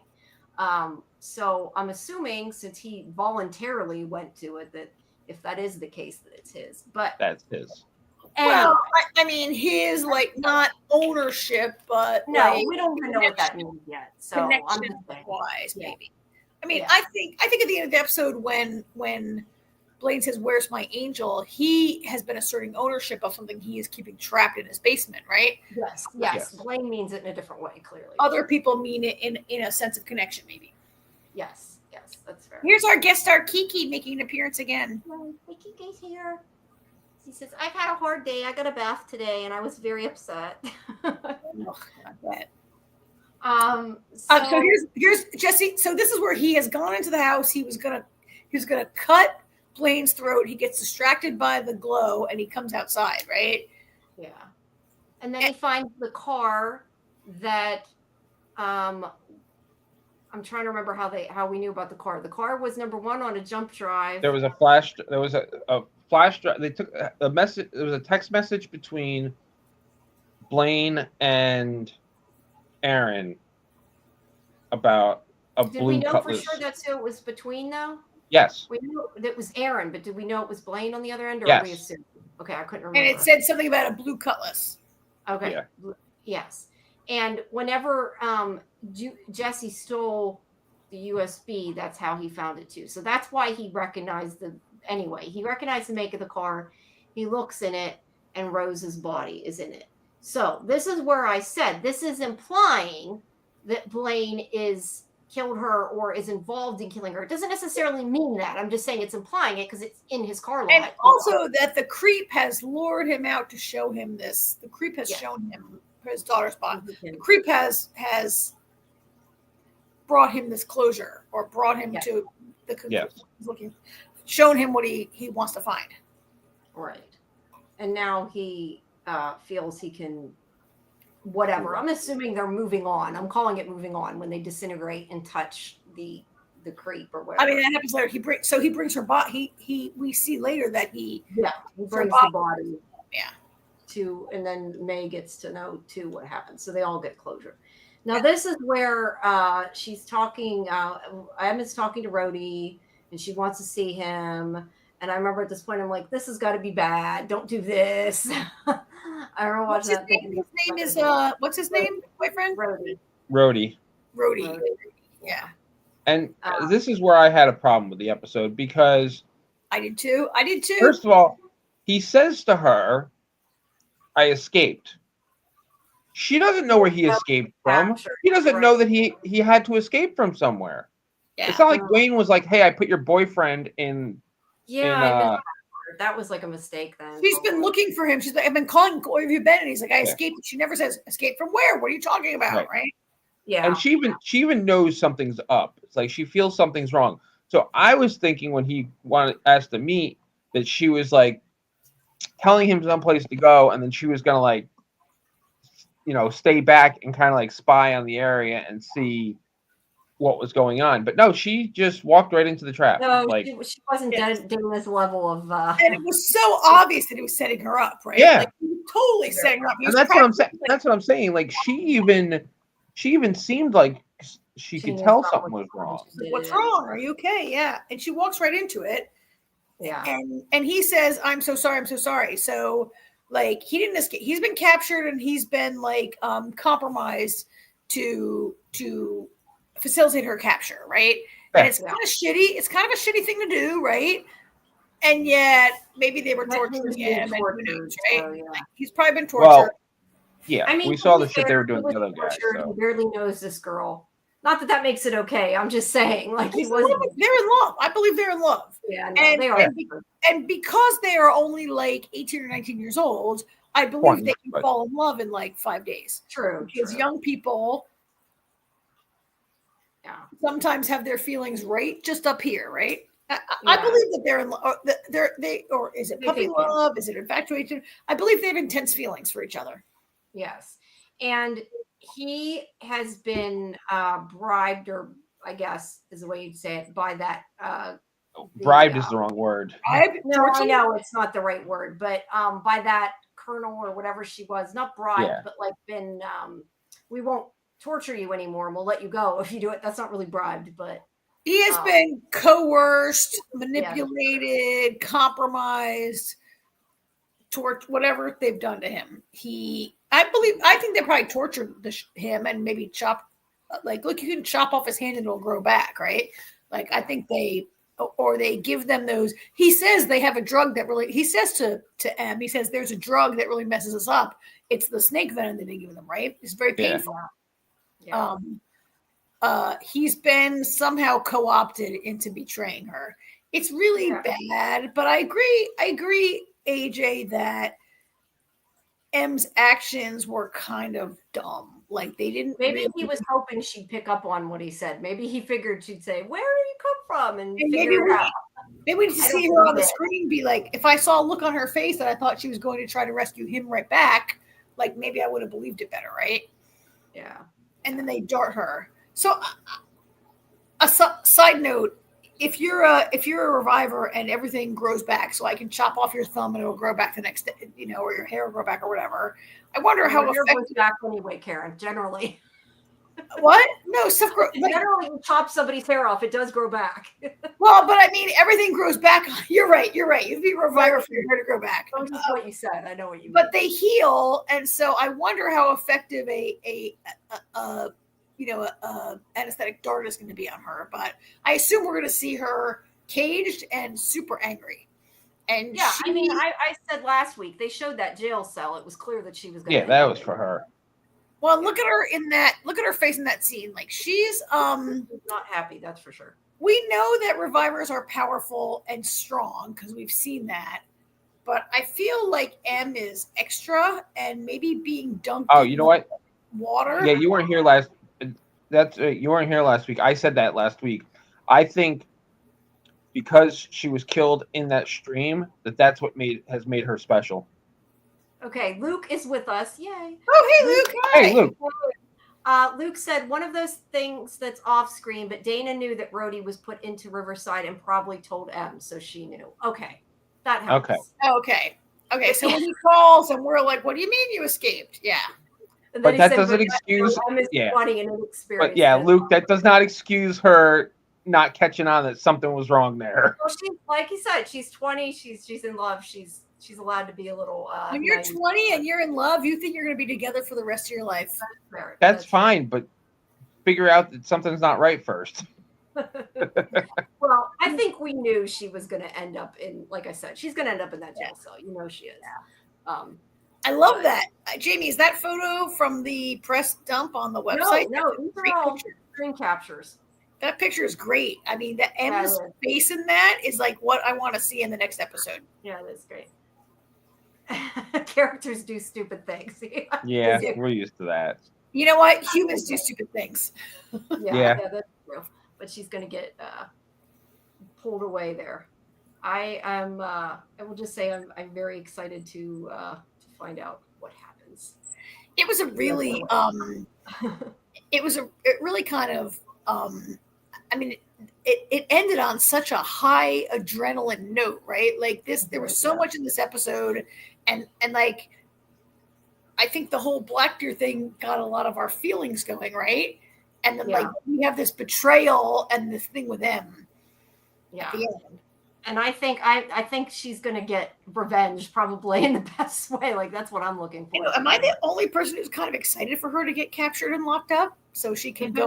She gets revenge on her. Yeah, she can go all avenging angel on those people, right? Like she did on the Czech Brothers. Can she go Czech Brothers on these people? First, she has to get out of the cage, though. Yeah, she has to get out. She does. Yeah. But I'm also, as we said in the first part of our discussion tonight, we talked about like how we're really waiting for Wayne to find that moment when his daughter is incarcerated, and he realized it. As Jamie said, like what he's done, he's going to be responsible for it partly, right? Yeah, he caused it. I would love to see. I don't know that it's going to happen, but I would kind of like to see him go on a rampage and go after people because it's his fault, but maybe he already does. Fix it. No, I know, but don't deserve it. Like, really go after the government or whatever. No, I'm pretty sure that what's going to happen is Wayne is going to say, "Dana, it's your fault for not babysitting your sister." That is Probably. all, Wayne's number one answer is, Dana, it's your fault. Yeah. Yeah. Well, I don't know. I mean, the action parts with M will be fun. I just want to get to the bottom of who the killer is because it's driving me nuts that I can't figure out who it could possibly be. I mean, the Aaron thing is crazy, right? For Aaron to be implicated in the Black Deer murder is kind of surprising because we all assumed that it had to do with his affair with M, and for him to be involved with this murder that probably was 2 years previous, right? I mean, we assume that Rose has been in that trunk for 2 years. It's possible she wasn't, but and for Aaron to have been involved in her abduction. He abducted her, but he like abducted his own girlfriend too. Like he still was to blame whether he killed her or not. At least that's what it seems to. AJ or Luke says you don't think it's Blaine. AJ's asking. No, and you must not have heard my reason before because if Blaine is the one that killed M, then he would have known she was a reviver. Yeah, I think that's. And he didn't know until Dana accidentally said something. Yeah. I mean, look at Bill's comment. It's a whole town of murderers. Maybe it's like Clue. Maybe it's like Clue, where each thing is a different person. Anybody who is surprised to learn that M is a reviver can't be the killer, right? Right. Or they're a really good actor, but probably. Unless they're acting and being like, "What, you're a reviver?" But I also don't think it's Blaine because that's what they want us to think. Yeah. That's why that's like with Jesse going off half cocked and Dana going, now wait a minute, we don't know that it's definitely him. Yeah. Like, especially when you cast Stephen Ogg. I love Stephen Ogg, but like it'd be great to have cast him and for him to turn out to be like, okay, like to not have killed. Look, I think he's not a great character because he's keeping a creep in his basement. He calls it an angel, but he's using it for his own purposes. Like, he's definitely not a good. He's a charlatan and a bad dude. I'm going to go back to something I said last week. So I had said brought this up last week too, Karen. I'm going to go back to, you know what? I'm going to go back to questioning the mayor because the mayor seems like a pretty good guy. His wife's a reviver and everything, but he's government. And whoever, I feel like this whole land deal thing is part of the reason that Rose was abducted. So I'm going back to the mayor is the only character I could think of that might not have known M was even alive, let alone a reviver. And when in doubt, always blame the government. But yeah, the mayor, Yeah, maybe. I can't think of anybody else. I don't know. I mean, I love that. I think everyone thought they were watching a zombie story, and now it's a murder mystery, which is like the mixing of genre, which comes from the source material, right? Which I've read part of, and also this. This is a great like mashup of stuff. Yeah, it's got a lot. Cue the X-Files. I just do. What'd you say? I heard the word X-Files. Bill said cue the X-Files music. Yeah. I do think, though, or I'm questioning. I mean, I don't know yet, but I'm kind of assuming just because it's a TV show and you can't pull it to the whole series, I'm assuming they are going to tell us who the murderer is at the end of the season. I hope, but I don't know. Maybe we won't know. Well, it depends on when it's revealed in the comic and where their stopping point is. I mean, this was 8. So we got 2 episodes left. Right. I mean, the comic ran a few years, but short seasons, right? It wasn't like that. It's not like. Well, the tricky. I mean, you gotta remember the tricky thing about comics is, comic series can go on for 6 years, and be like 50 issues, right? There, Luke says. Oh well, okay, there we go, Luke. 10, yeah, good. That's kind of what I figured because I didn't think they're going to stretch it the whole series because people would. It all depends what the comic did. I mean, I know they've made changes, but. Yeah, but it's. Well, so all right, so we'll find out in 2 weeks. We'll have our answer. I'll find out tonight. The comic ran for like 5 years, but it was only 47 issues. Right, that's what I'm saying because you got to remember, there's only one each month. It's not like a TV show where there's one each week. Yeah, that makes a big difference, I think. All right. I mean, I love that. I just love that this show is so in this week's episode, I was so much more invested in the murder, in Rose's murder. Never mind, like M's murder is the main thing. I'm like, so I got suddenly so into Rose's murder. And then when the creep showed up at the end, which was a great scene, right? Where Jesse goes to the creep and they, move on. And yet I'm like, oh, you're right. I forgot about that part. Like, I forgot that the show is also about like this otherworldly thing that's happening.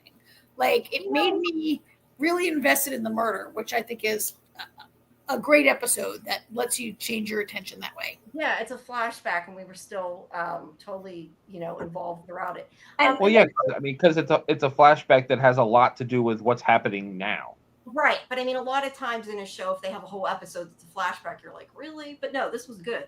But no, I was going to say, the thing I was just thinking, though, like, we have Blaine, who we're assuming from what happened, again, we didn't see it, but we're assuming that woman that they kidnapped, that they forced her to, ET, whatever. I was going to call it ET, the creep, and she died or whatever, which is different from them dying on purpose or moving on or whatever it is they do. She didn't have a good experience as others. Right, she didn't have a good experience. But I Because kind it of wasn't hers.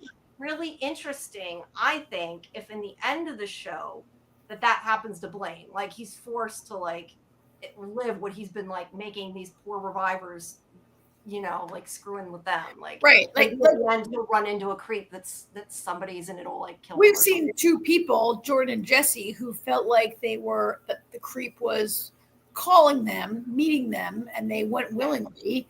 And when we saw a person who was shoved in there and didn't go willingly, like it was a bad experience, right? Yeah, I'm just saying it would be interesting if in the end, like, he gets killed by a creep. Not that I want it to be for a while, because I like Stephen Hawking. I want him to stay in the show. But I'm just saying. I'd like him also being killed by Dina, though. Oh, yeah, that's cool, too. Yeah. It depends. If he didn't kill M, then we don't know if he deserves to die for sure. But I guess I'm just saying it would kind of be like it's comeuppance. Yeah. But, all right. Well, we will find out.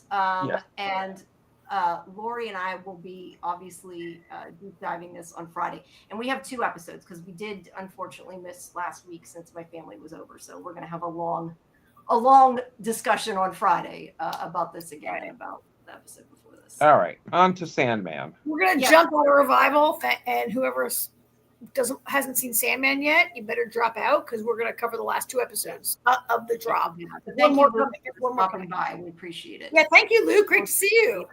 Yeah, great to hear from you. And I'll have to let you know what I think of the Karen, it's not the last 2 episodes of Sandman. This is episode. There's still the bonus. No, there's 9 and 10. There's still 1 episode plus the bonus.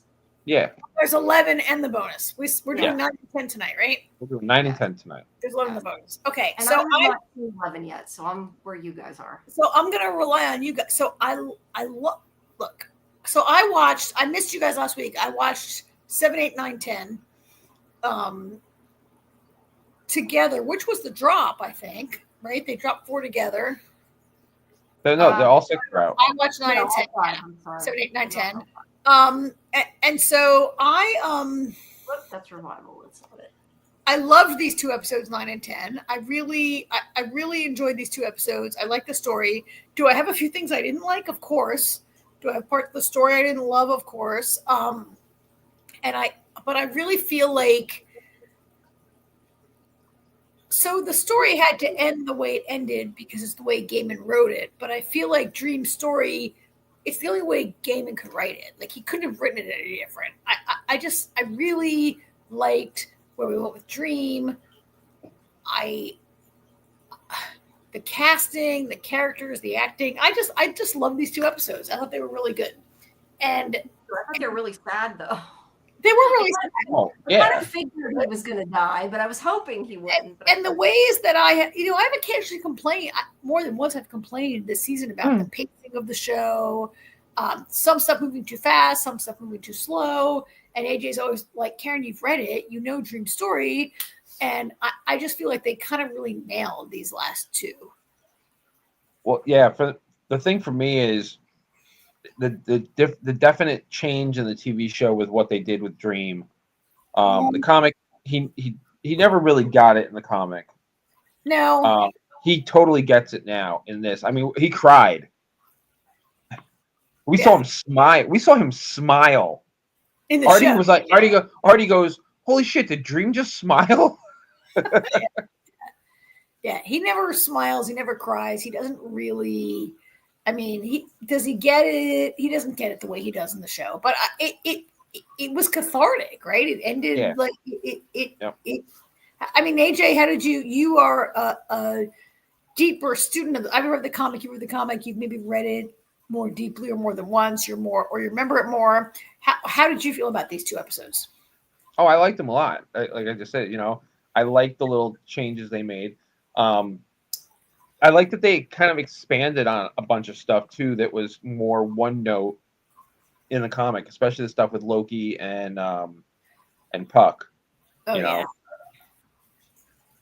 the only thing I haven't really liked, the only thing that they've done that I really didn't like was they did some of the reveals a lot sooner than expected. Like I said, the conversation that he has with Lita way back in the first episode of the season when he's talking about Daniel, like that scene plays differently in the comic, and because of the lines that he says, Artie's like, Dream's gonna die and he's gonna be the new Dream. I was like, holy shit. He already really quick, yeah. Yeah, he caught it immediately. Yeah. And so, Jamie, as a non-comic person, how did you like these 2 episodes, like coming to the end of Dream's story? Because for you, it's all new, right? For you, it's unexpected. Yeah, I really liked it. Like I said, I found it really sad, and I was hoping he wouldn't die. But yeah, you kind of could see that's where it was going. I don't know that it would have made sense to hold off, like, as a TV show about Daniel, because I feel like that would have, like, even if maybe I didn't think at the very beginning, like your son, I think that probably after a certain point you would have realized it and it would have become obvious. But yeah, I liked it. I kept wanting them, like, to be though, like, I'll go with you, just leave everybody alone, because I kind of felt bad, like they were attacking everybody else who didn't do anything. I mean, women are not supposed to be evil, but they definitely seem evil to me.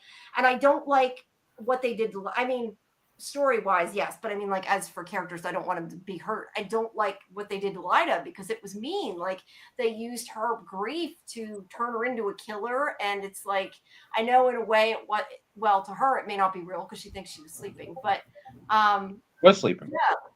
Like, I think what they did to her to make her get the revenge was mean, because hers was from grief, and she even a couple times was kind of like, what am I doing? And he didn't do it. But yet they kind of, I don't want to say they forced her, but they definitely coerced her into... she was their avatar. She was their avatar. And I feel like there could have been other ways they could have done it, and it made me really dislike their characters. But again, you're not supposed to like their characters. Look, they did manipulate her. Like, Lita really... her goal was to get her son back. Like, she didn't really want to.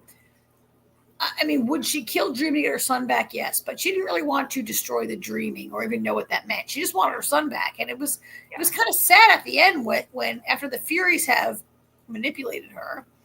And look, it's the Furies. That's what they do. And she's like, but wait, Daniel, but wait, like, you can't get down. Like, first Henrietta says to her, and then later that's never going to happen.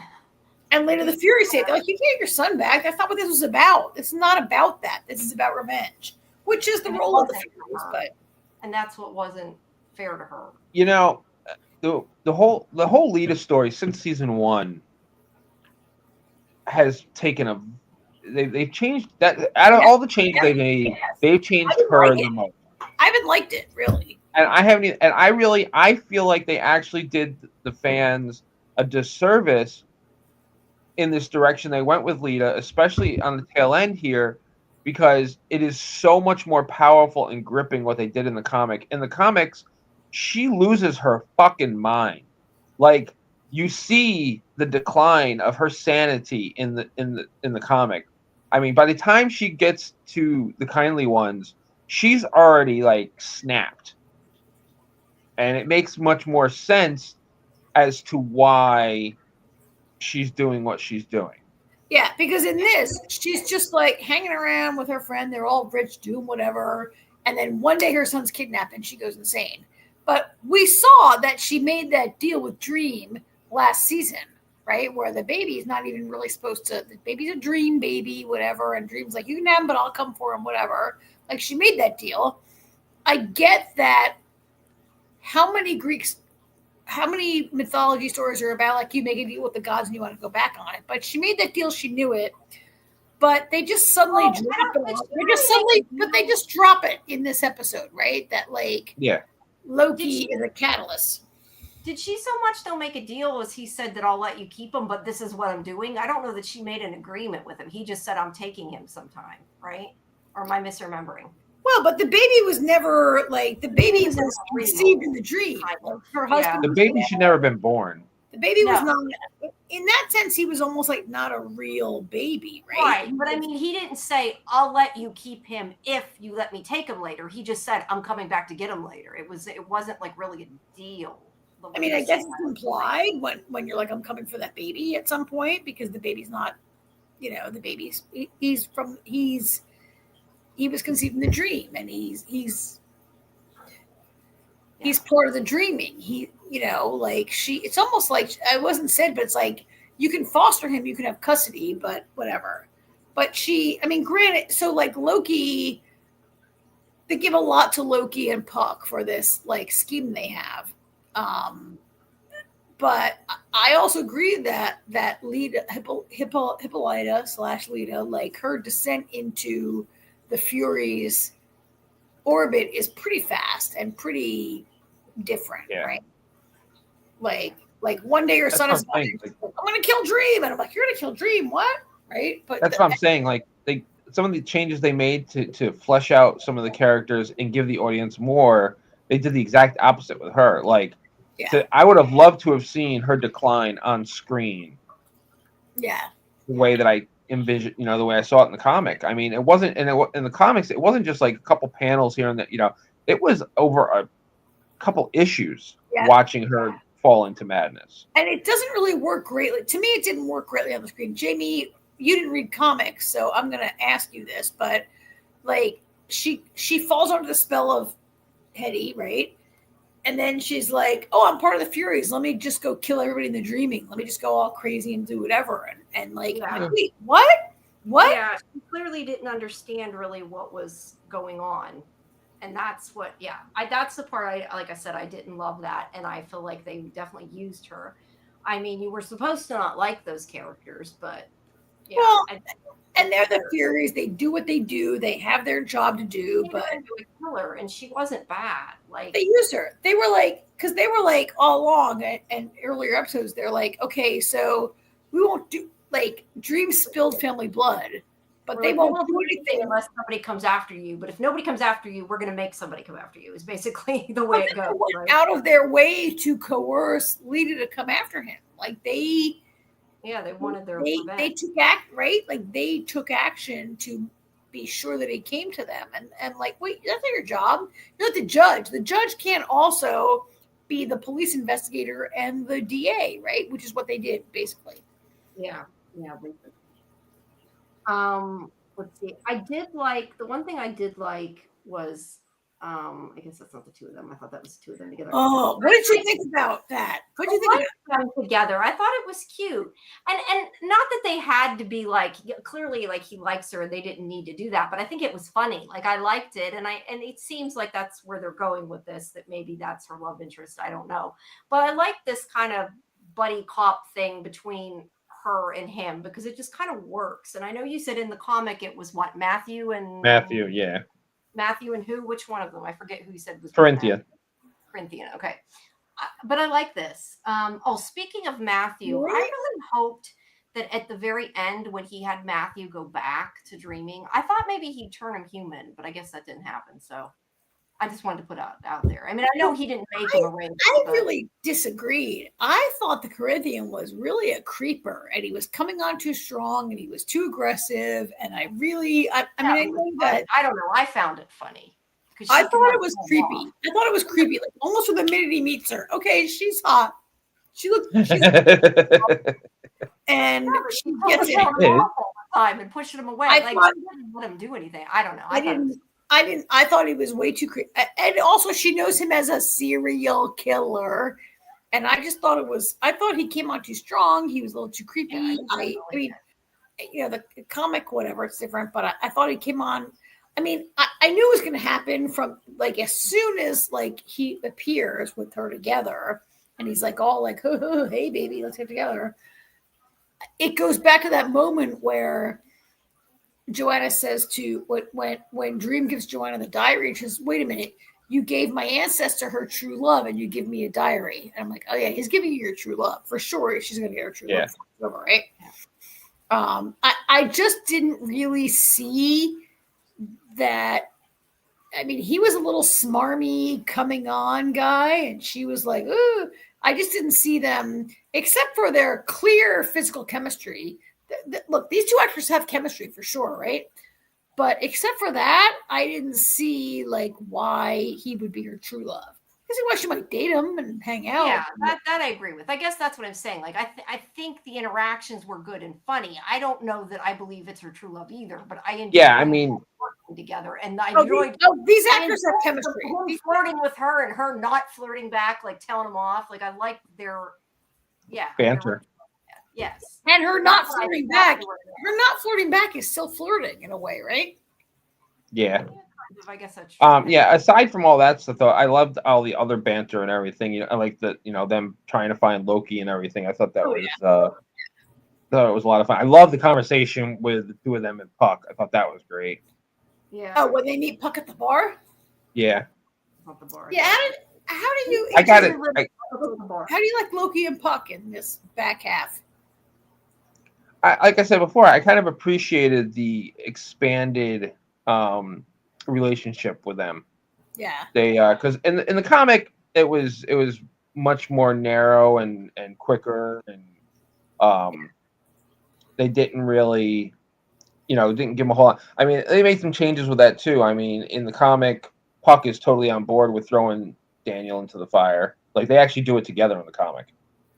Yeah, it makes Puck a little less better of a guy, right? Like, he likes. I gotta say, I'm glad Jack Gleason decided to resume acting after saying he was going to retire because he was so hated as Joffrey. Oh yeah, yeah. He's good in this. I liked how he was like, "Oh, I like this baby. Oh, Loki, you're a jerk." Yeah. But ultimately, he's not mad that Loki put the baby in the fire. He's mad that Loki lied to him, right? Well, he's mad that he put him to sleep with his own pixie dust. Yeah. Yeah. I love when he walks away though, and he says to the Corinthian, he says to the Corinthian, if you ever change your mind, and he leans into Constantine, and he's like, "You're a very lucky lady." By the way, Jamie, I love this photograph of the three of them sitting in that bar. Yeah, really great. I like the way they have the green in the background too. Yeah, it makes it pop. Yeah, this is a fun scene. I think that whole scene between them. Yeah, it was fun. I mean, I love seeing the Corinthian come back in. I mean, of course, I've read the comics also. Not every part of the entire universe, but I've read this part, and to see the Corinthian come back. I think, Jamie, when you saw the Corinthian come back, how surprised were you, and how much did you like or not like that? Oh, I was very surprised, and at first I didn't like it because I didn't like him because he was a bad guy the first time. Like, you weren't supposed to like him, but I like this version of him, and I can separate it and think, okay, he's a different person. He wasn't Dream. He wasn't. I mean, I hate his eye teeth and how his eye. It's kind of cool, but it's kind of not. Like, I'll probably not sleep tonight now that I've talked about his eye teeth. Yeah, but. Yeah, Muncher says that. What's his first name? Anyway, Jack Gleason. Jack Gleason scares you. Did he? Yeah, he was very scary in this, right? Like, yeah, for sure. And he's sleeping around with everybody. I forgot until I was going through to get the captures. I forgot that he was sleeping with what's his face too, the other fairy. I forgot about that. Oh well. This whole thing is like sort of post-sexual, whatever, post judgment, not judgment. We're not judging. It's also fairy, so true. In another realm. So, but at this point, this is the point where in this photo where Puck is like, yeah, whatever, go get the baby. He's upstairs. I mean, we do see Loki get his comeuppance eventually. Sort of, right? Well, that's where. Oh, that's a great shot, also of Dream. Yeah. Oh, there's I- well, I- that's, even though it's not Dream. that's just gonna, that's Oh Loki. no, that's not. That's Loki. It's Loki. That's Loki. Yeah. And I love that shot. I have really loved Jenna Coleman in the role as Constantine. Yeah, And I do love this guy who plays the Corinthian. And I do like these two together. Did the show give us the total basis for them to be together? I don't know, but those two are so great on screen. They look good together.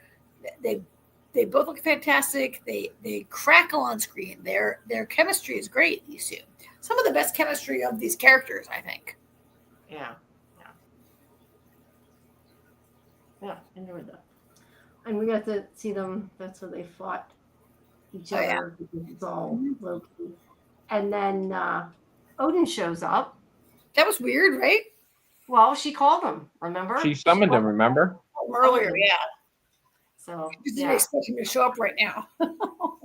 Yeah, so it worked out for them in the long run, I guess. The best part about that scene. This is something I love. Little throw-in things. The best part of that scene is when Thor is carrying Loki out, and he says, I don't picture that. he says to them, he goes, "Hey, you know?" It's actually when they're looking at him right here. He says Thor's wife has a. He says, yeah. Thor's wife has a tattoo on her thigh, and Thor's like, "How do you know that?" And he's like, "She let me lick it." Yeah. The reason that's funny is because there is a Norse tale where Loki turns himself into puts a glamour of himself as Thor, seduces Lady Sif, and then cuts her hair.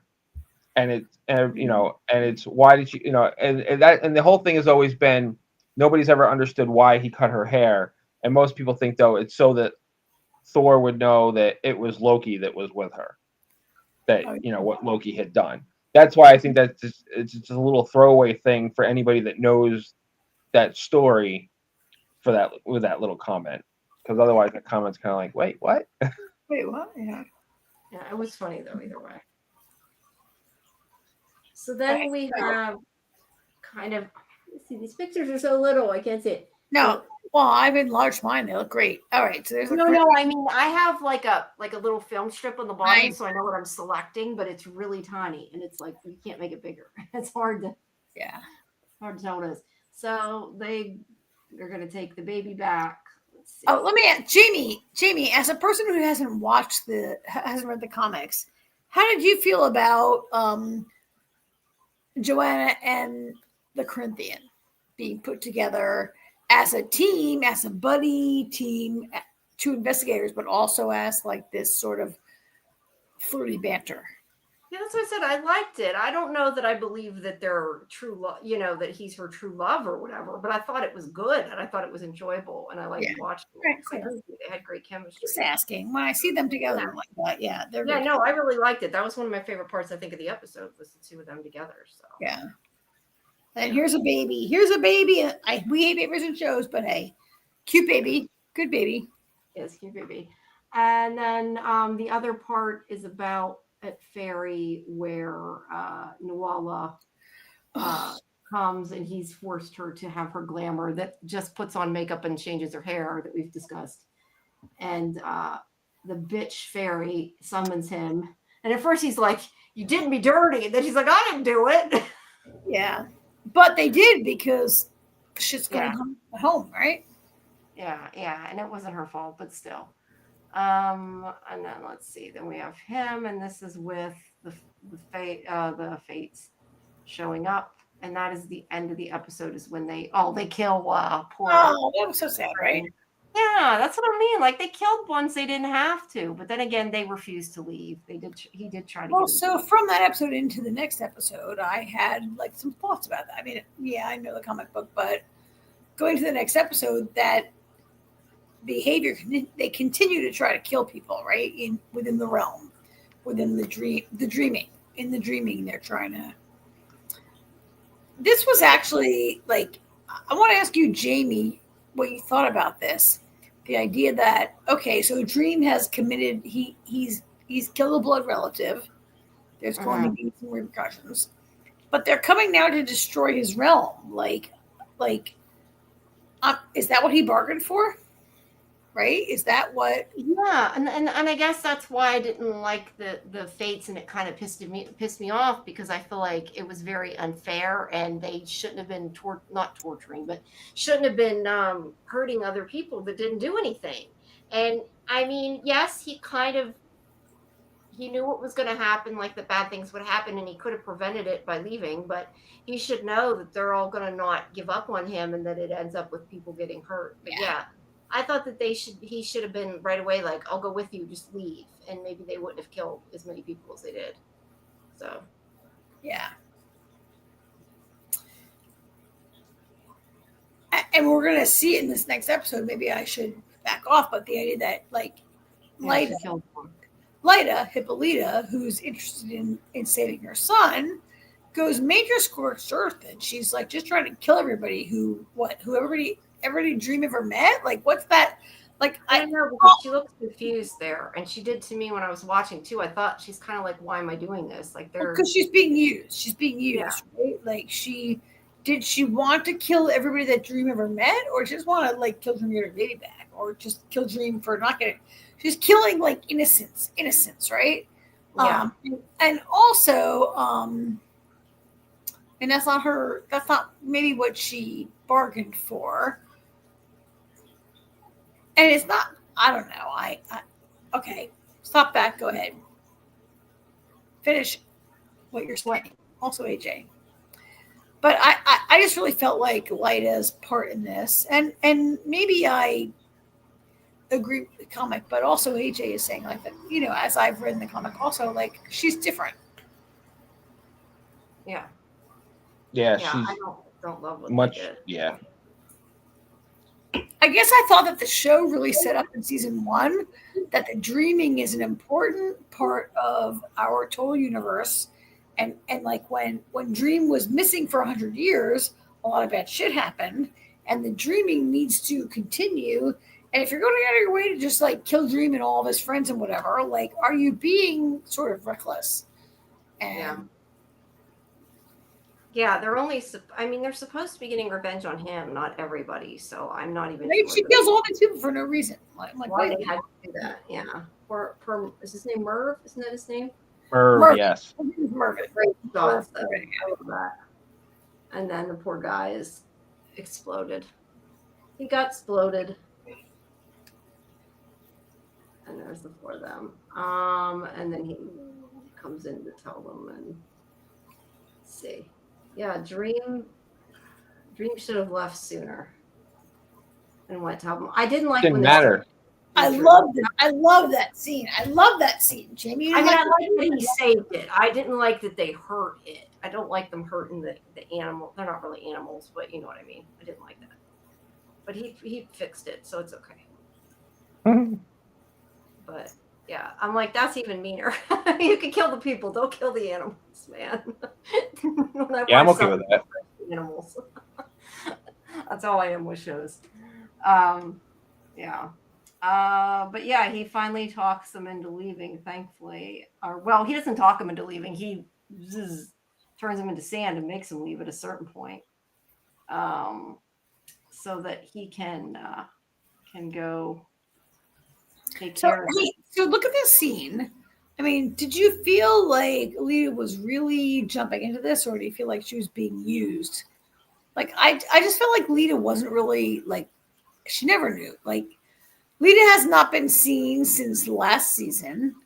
I've read the book. I know where she comes from, but I thought maybe this show did not give us a good jump from that.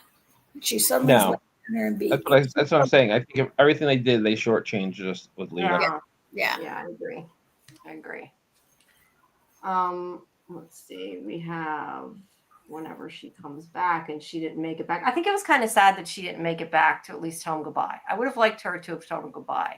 Yeah, I mean, you were really rooting for her, right? To be like, let's Yeah, and I don't know if she's That's so chop Lita's head off, though. if I think she's in love with him, because part of me thought she was in love with him. I mean, I know he doesn't like her, but I kind of felt like that, and I wasn't sure if you were supposed to think that or not. It's the Yes, way. I felt the same way. She definitely has feelings for him. Yeah, and she didn't even get to tell him goodbye. And I didn't like they killed poor Goldie. I was pissed about Goldie, but I love the thing about she turned it into a balloon and put the string on it. I love that. Yeah, that was funny. Yeah. But yeah, they didn't have to kill poor Goldie. So then we have him going up to, I love, again, their effects and their like matte paintings, everything in this show is so beautiful all the time. Like, that's gorgeous. Oh yeah. Yeah, I mean, whenever you see Death, I mean, they thought it was for Daniel, or not for Dan. Yeah, for Daniel. They thought it was for Daniel because they're like, he's like, I won't let you touch it. But Dream, We immediately knew it was for Dream. You know, like Yes. as viewers, we knew that meant he was going to die. and Dream knew it was for him. Oh Yeah. yeah, Dream knew. Well, Dream wasn't there when she showed up. Oh yeah. But yeah, I think for me, like, there was a small part of me that was hoping they wouldn't. I kind of figured they would because I had read they did in the book. But you know, I mean, there's always that chance they could change it. You never know. I think the part of Daniel turning the globe or whatever on was really obvious that was going to happen. That was a little cheesy. I mean, it was cute, but like, you knew it was We were cool when that child was conceived. Like we knew. Yeah, you knew he was going to do something. So yeah, I'm not sure where he put them because he sanded them away, but yet they still look like they're in the castle. So I'm a little confused where they went. But yeah, this is where I said I really had thought maybe he would turn him human. I mean, I know he didn't turn him into a raven in the first place, but Yes, he did. Oh, did he? I thought no, because we saw him when he was already a raven. Yeah, but it's off screen. It's not part of this story. So it was like He a was long time. we see him already as a raven, but where he originally came from to become a raven, like that's the thing. The Sandman comics themselves are, you know, a story, but the Sandman existed in the DC universe prior. Okay, so to the why comics. did Green turn him into a raven in the first place then? Look, it's a very sprawling kind of a story. Yeah, it's short version. He was a dying human that he brought into the dreaming and turned him into a raven. Oh, I thought it was a punishment. I don't know why I thought it was a punishment. No. That's why I'm thinking we should have forgiven him. And Because Patton Oswalt has a little bit of a whiny, unhappy. Like, look, I like Patton Oswalt as an actor. I'm not sure he was perfectly cast in this role. And I'm not sure I always feel like that's the right whatever. But yeah, that's why there's the possibility that he could be returned to being a human, Jamie. But we're not there yet. But the idea that you shouldn't bring her back to life I like that part of the show in the next episode. No, wait, right? what? That you shouldn't. Well, so in the next episode, I didn't see later in it. the episode, It's current episode. so after Dream is gone and the new Dream takes over, and should he bring people back to life or should he not? Right? Like that's a thing. Like, Well, that's the next episode. Yeah, I haven't seen that yet, so don't spoil me. I haven't seen it. Oh, I was going to watch it this morning, and I thought, no, because I'll just be more confused about what I'm talking about, so I'll wait. So I did. I was good for one. okay. So anyway, yeah. so Yeah, she's too late. I appreciated that she let her leave, though. That was cool. I like that. So what do you guys You think I'm going to let you leave without a proper sword? Yeah, although I do say I will say I saw it coming, but I liked it. And then we have Death and Dream. I love that. I do too.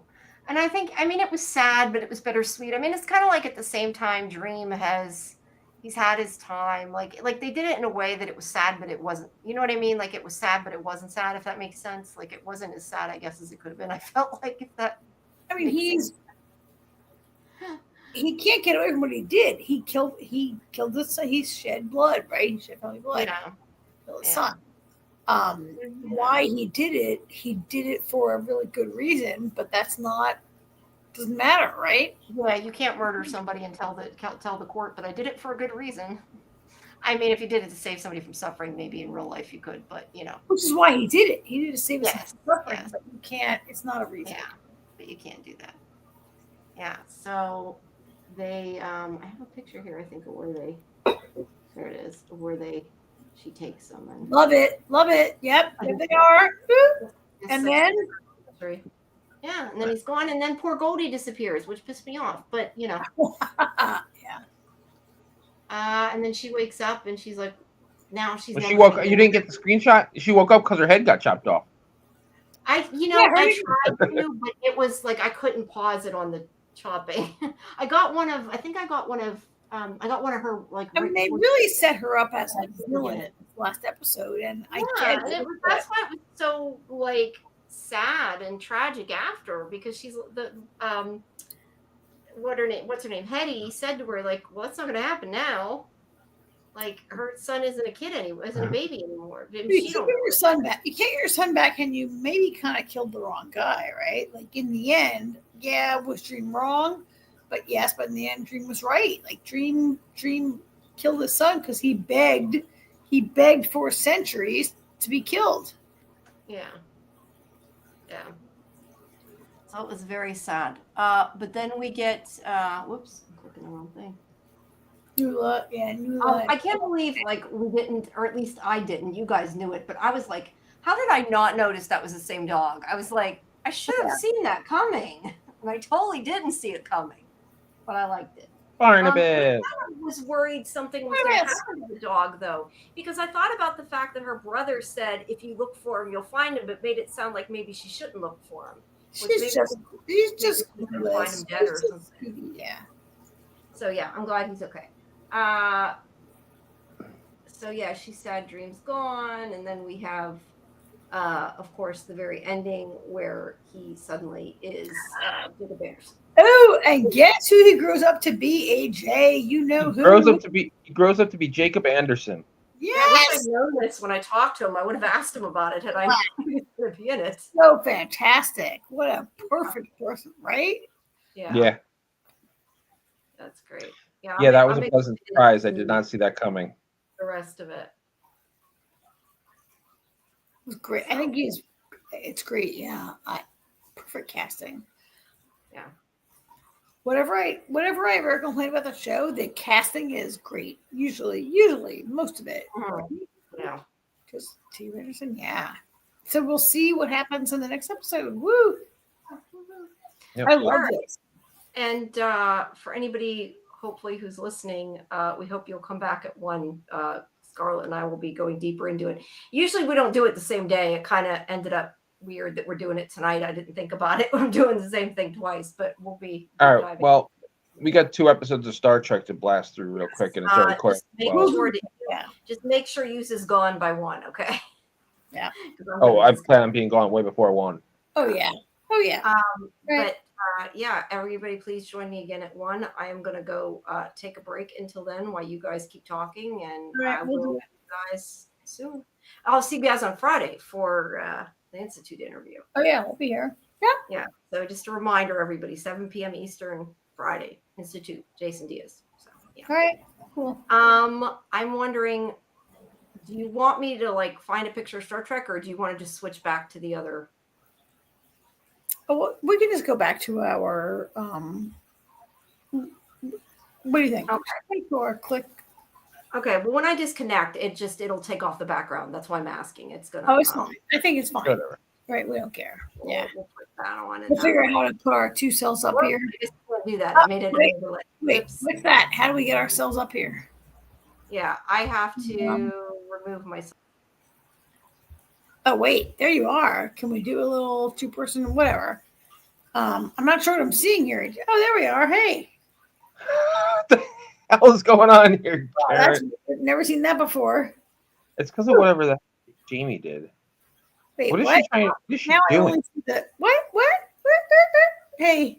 There we go. Okay, so Star Trek. I was talking to a friend of mine today, and I was telling her how I think this is really one of my favorite Star Trek shows. Right? I love this. Mine too. I love this. Artie likes it the best too. I think out of all the Star Trek stuff we've gotten, I really feel like this is. I really like Mo- the Planet of the Week, Mission of the Week. There's a little bit of like underlying, like there's some story arc that goes for a long time, but I like this show a lot, and I like these 2 episodes that we're covering too, right? Like there's the Yeah. So yeah, episode 3, I felt. I mean, there's not really a lot to talk about of episode 3. there's only like really 2 stories about it, yeah. I mean, they find out that Marie's cure isn't a cure, that she's still dying, and there's some rare flower that they that can go Spock get. thinks they can like make some sort of whatever, yeah. Yeah. The only problem is it's in Klingon space, and they got to sneak into this onto this planet. I mean, the only thing I feel you really get out of the episode is you learn that Mbenga actually assassinated the Klingon, that it wasn't self-defense. Really, that's all you get out of it. Like, I really kind of liked that this was like their zombie episode. Like they made That was cool. Yeah, right? yeah, no, yeah, yeah. It was, and it's funny. It reminded me of The Last of Us, the way the zombies were. Yeah, right. So I like that. I mean, I get that. I mean, I agree with you. They're kind of harping on the idea of like all of everybody who's been in the past Klingon war. And so Mbenga was a whatever he was an assassin, was he not? And like it's a super coincidence that the Klingons would show up on this zombie planet, but I liked it. It worked. Like the whole idea of zombies with this little flower, and then also it was okay. I liked it. Because it's playing into the overall story of like, can they save what's her name? Marie. Can they save Marie, right? And also Mbenga, I don't know. What I don't really like is that we had a whole last season Mbenga being like having his whole like trauma from being part of the Klingon War was played out last season, and now here it is right again. I don't mind it. I'm not sure I want it to be a major thing of the season. Yeah, me either. But it was a good episode. It was a good episode. Yeah. It was. And the interesting part is, I like how Chris puts it together. After a while, he's like, "That's why you and Spock were going, because you didn't want me to know what was going on." When he realizes that, basically, they're basically making Marie like a hybrid of sorts. I think they're doing right. They're gonna they're like, oh, we got this major flower. It's gonna cure her. Oh, by the way, it's not. It's gonna And also, so there was a second thing going on where Ortegas was being very insubordinate, right? Oh yeah, yeah. And she was not really listening to. So she was. So in the opening episode, she was in that Gorn, like whatever they were trapping the Gorn, right? And I guess we're seeing that she's having some PTSD. Like, yeah. Do we think that she has like Gorn in her, or she's just like mentally like trying to deal with shit? I initially I felt like I feel like there might be some transference from the stab when the Gorn stabbed her. Yeah, you think so? Yeah. Yeah, I mean there might be some. I mean we don't know a lot about the Gorn. She's like a little Gorny now. She's got some Gorn. I feel like there could be like some part of that Gorn's consciousness in her, or she's just having hallucinations. I mean, I think so because I mean I agree with you because like Eric, she's always been like. I think even they say in this episode, like she's always some kinds a little bit rude, but she's not insubordinate. Yeah. In this episode, she's really, and we saw her episode ago. She was very angry, and I just don't know that it's PTSD. It might be a little bit possession. Yeah. Not possession, but a little bit. let me out. By the way, what did you think of Una's hairstyle in this episode? Oh, It was so distracting. I didn't notice her hair. I noticed she had these like cat eye. She had like cat eye makeup, right? Which See, that I didn't notice. Too busy looking at the ring around her head. Oh, she did have her hair was very like up on her hair. I didn't see that. Her hair. It wasn't just up. It was like, I mean, it was like she had this whole. It was like she had like a crown. And it was very distracting. She usually has like kind of blonde hair, blonde hair, right? Yeah. Yes, yeah. It's the only show I've ever seen her with dark hair. I noticed her eyes. She had cat eyes. Then I was like, "Ooh, how did you do that?" But yeah, that's. I actually. So how did you feel about it? I kind of liked that they had a zombie episode. It was kind of a new. It was fun. Yeah, right? No, it was fun. Appreciated it. Yeah, haven't had Star Trek zombies before, so I liked it. And they played in the whole thing where Dr. Mbenga and the Klingon War. So here's the Klingon War has been. They always keep bringing it up. The Klingon War always keeps bringing it up. I get it that, like, this show takes place even before the original series, right? So Right. I get that the Klingon War is still very present for them, but this show keeps bringing it up, and I think that Ortegas has PTSD from the Klingon War, right? As does so does Mbenga. It's been a part of every episode. So does Mbenga, so does really Nurse Chapel, so does everybody does, right? Yeah. So I mean, anyway, I did really like the zombie thing. It was kind of a new idea, kind of cool. The idea of like zombies. I don't always like how they keep bringing it back to the Klingon War, but they did a good job with this. I liked it. Yeah. It's a Klingon person who's like, yeah. So anyway, All right.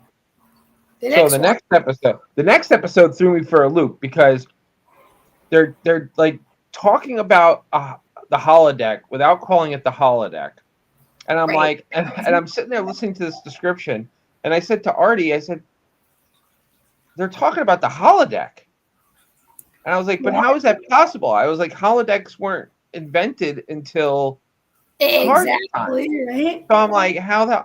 But by the end of the episode, I was like, aha. Now, because the holodeck wasn't invented yet. This was an episode where it was the first time in the holodeck ever. Yeah. Right? It was a test run. Now, how did you feel about the fact that it was very closely resembled the holodeck episode where Data tells the holodeck to stump him and Moriarty becomes sentient? Yeah, I didn't love it. I mean, I think that the idea of like the first ever holodeck kind of thing could be kind of cool, but they really didn't do a good job. They defaulted to Next Generation. I felt That's what I'm saying. They told a story that they've already told. I mean, it was a little different. Yeah, it wasn't that good. And I was like, I've seen this before. Yes, I'm seeing my actors in different costumes, but it was the same thing we've seen 9 times. It wasn't really that. I mean, but maybe, AJ, they're trying to sell it to a new audience who's never seen that. Sure. I don't know. I thought it wasn't that. We've seen it. We get it. We don't. Yeah. So my other question is, what do you think of this new happier La'an? And La'an and Spock, right? Well, that is another story, but I'm having a hard time getting used to La'an, like smiling and having fun. Like I'm used to this brooding, very serious, very stern security officer Who's been through a lot. She's had a terrible. But that's what I'm saying. I mean, and I sound terrible saying this because she's finally dealt with all her Gorn shit, right? Yeah, and she's moving past it and living a better life now.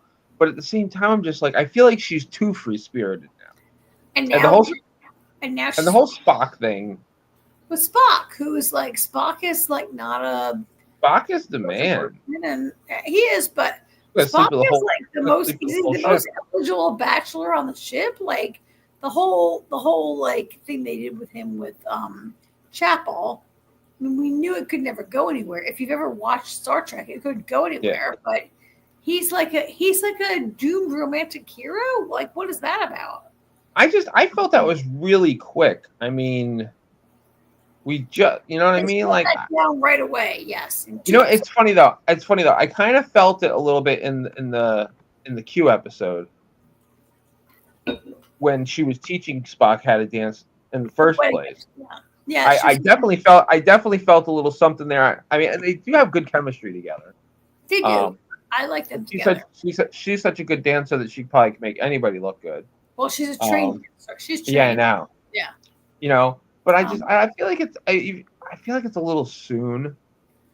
And it just it's I guess it's an interesting thing to see because the Spock we know from the original series,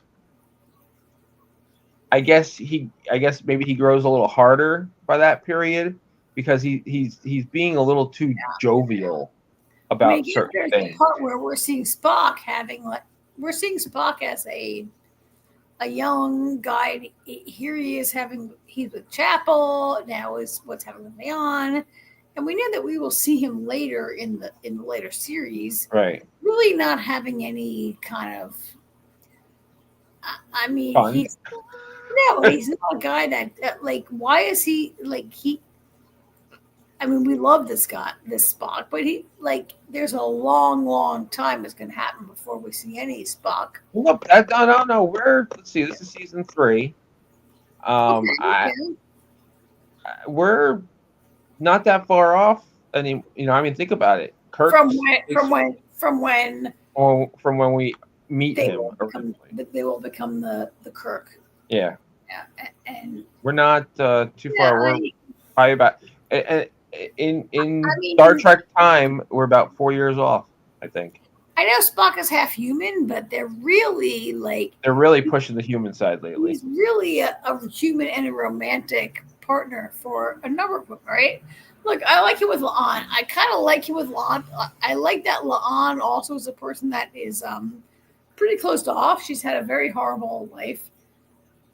Not that Spock is, but she's pretty closed off and pretty quiet. And she also, I mean, let's not forget the part where she had this doomed romance with James Kirk, right? That's right. I forgot about that. Right, which is kind of crazy to see. And so the whole idea that she and Kirk would be, it's probably close. I like them together. I like it, but I know it's not going anywhere. That's part of the show, right? Oh, and actually, you know what I caught in the episode? It was a blink and you miss it moment, but there was a really quick flirtation between Scotty and Uhura. Really? Yeah, it was. He said something, and she said something kind of snarky back, but but with a smirk on her face. It was just a cute little, real quick because again, we know where they end up in the future. Mm-hmm. So, I think the show does a good job of that. We know where they're going. Let's try to go a separate way. I do enjoy a big part of this has always been about. We didn't talk about it, but about what Marie with the Gorn and all this stuff, and what's going to happen between the two of them. I mean, we've never really seen the idea of a starship captain who has a woman that he's in love with and who's his real partner, right? And she's also a starship captain. I love that part. And in this episode, I mean, in the first episode where this whole part where they go down to try to get a flower that might save her, it turns out that she's been lying. Right? She's like, I'm gonna try the most extreme medical intervention, and that her boyfriend is like, wait, you didn't tell me, and I love the whole part where they're both starship captains, and she doesn't have to tell him. And he kind of the idea that he wants to know and she hides stuff from him is pretty, Star Trek doesn't, I love that depth of character that we always see. Yeah, this show definitely focuses more on the people than the missions, which is good. You know, But the we're a mission- long way removed from 1963, Yeah. right? Yeah. And 1963. the mission of the week is always fun, also, right? Yeah. Like this is the mission of the week. Yeah. So. All right. All right. So anyway, all right. Good night. That's our show, everybody. Thanks, everybody. Good to see Jamie you. will be back in about half an hour to do her deep Whatever. dive. Yeah. Whatever. All right. And we'll see you guys next Tuesday. Sandman, I think. All right. Have a good night, everybody, and see you Monday. Bye. Night.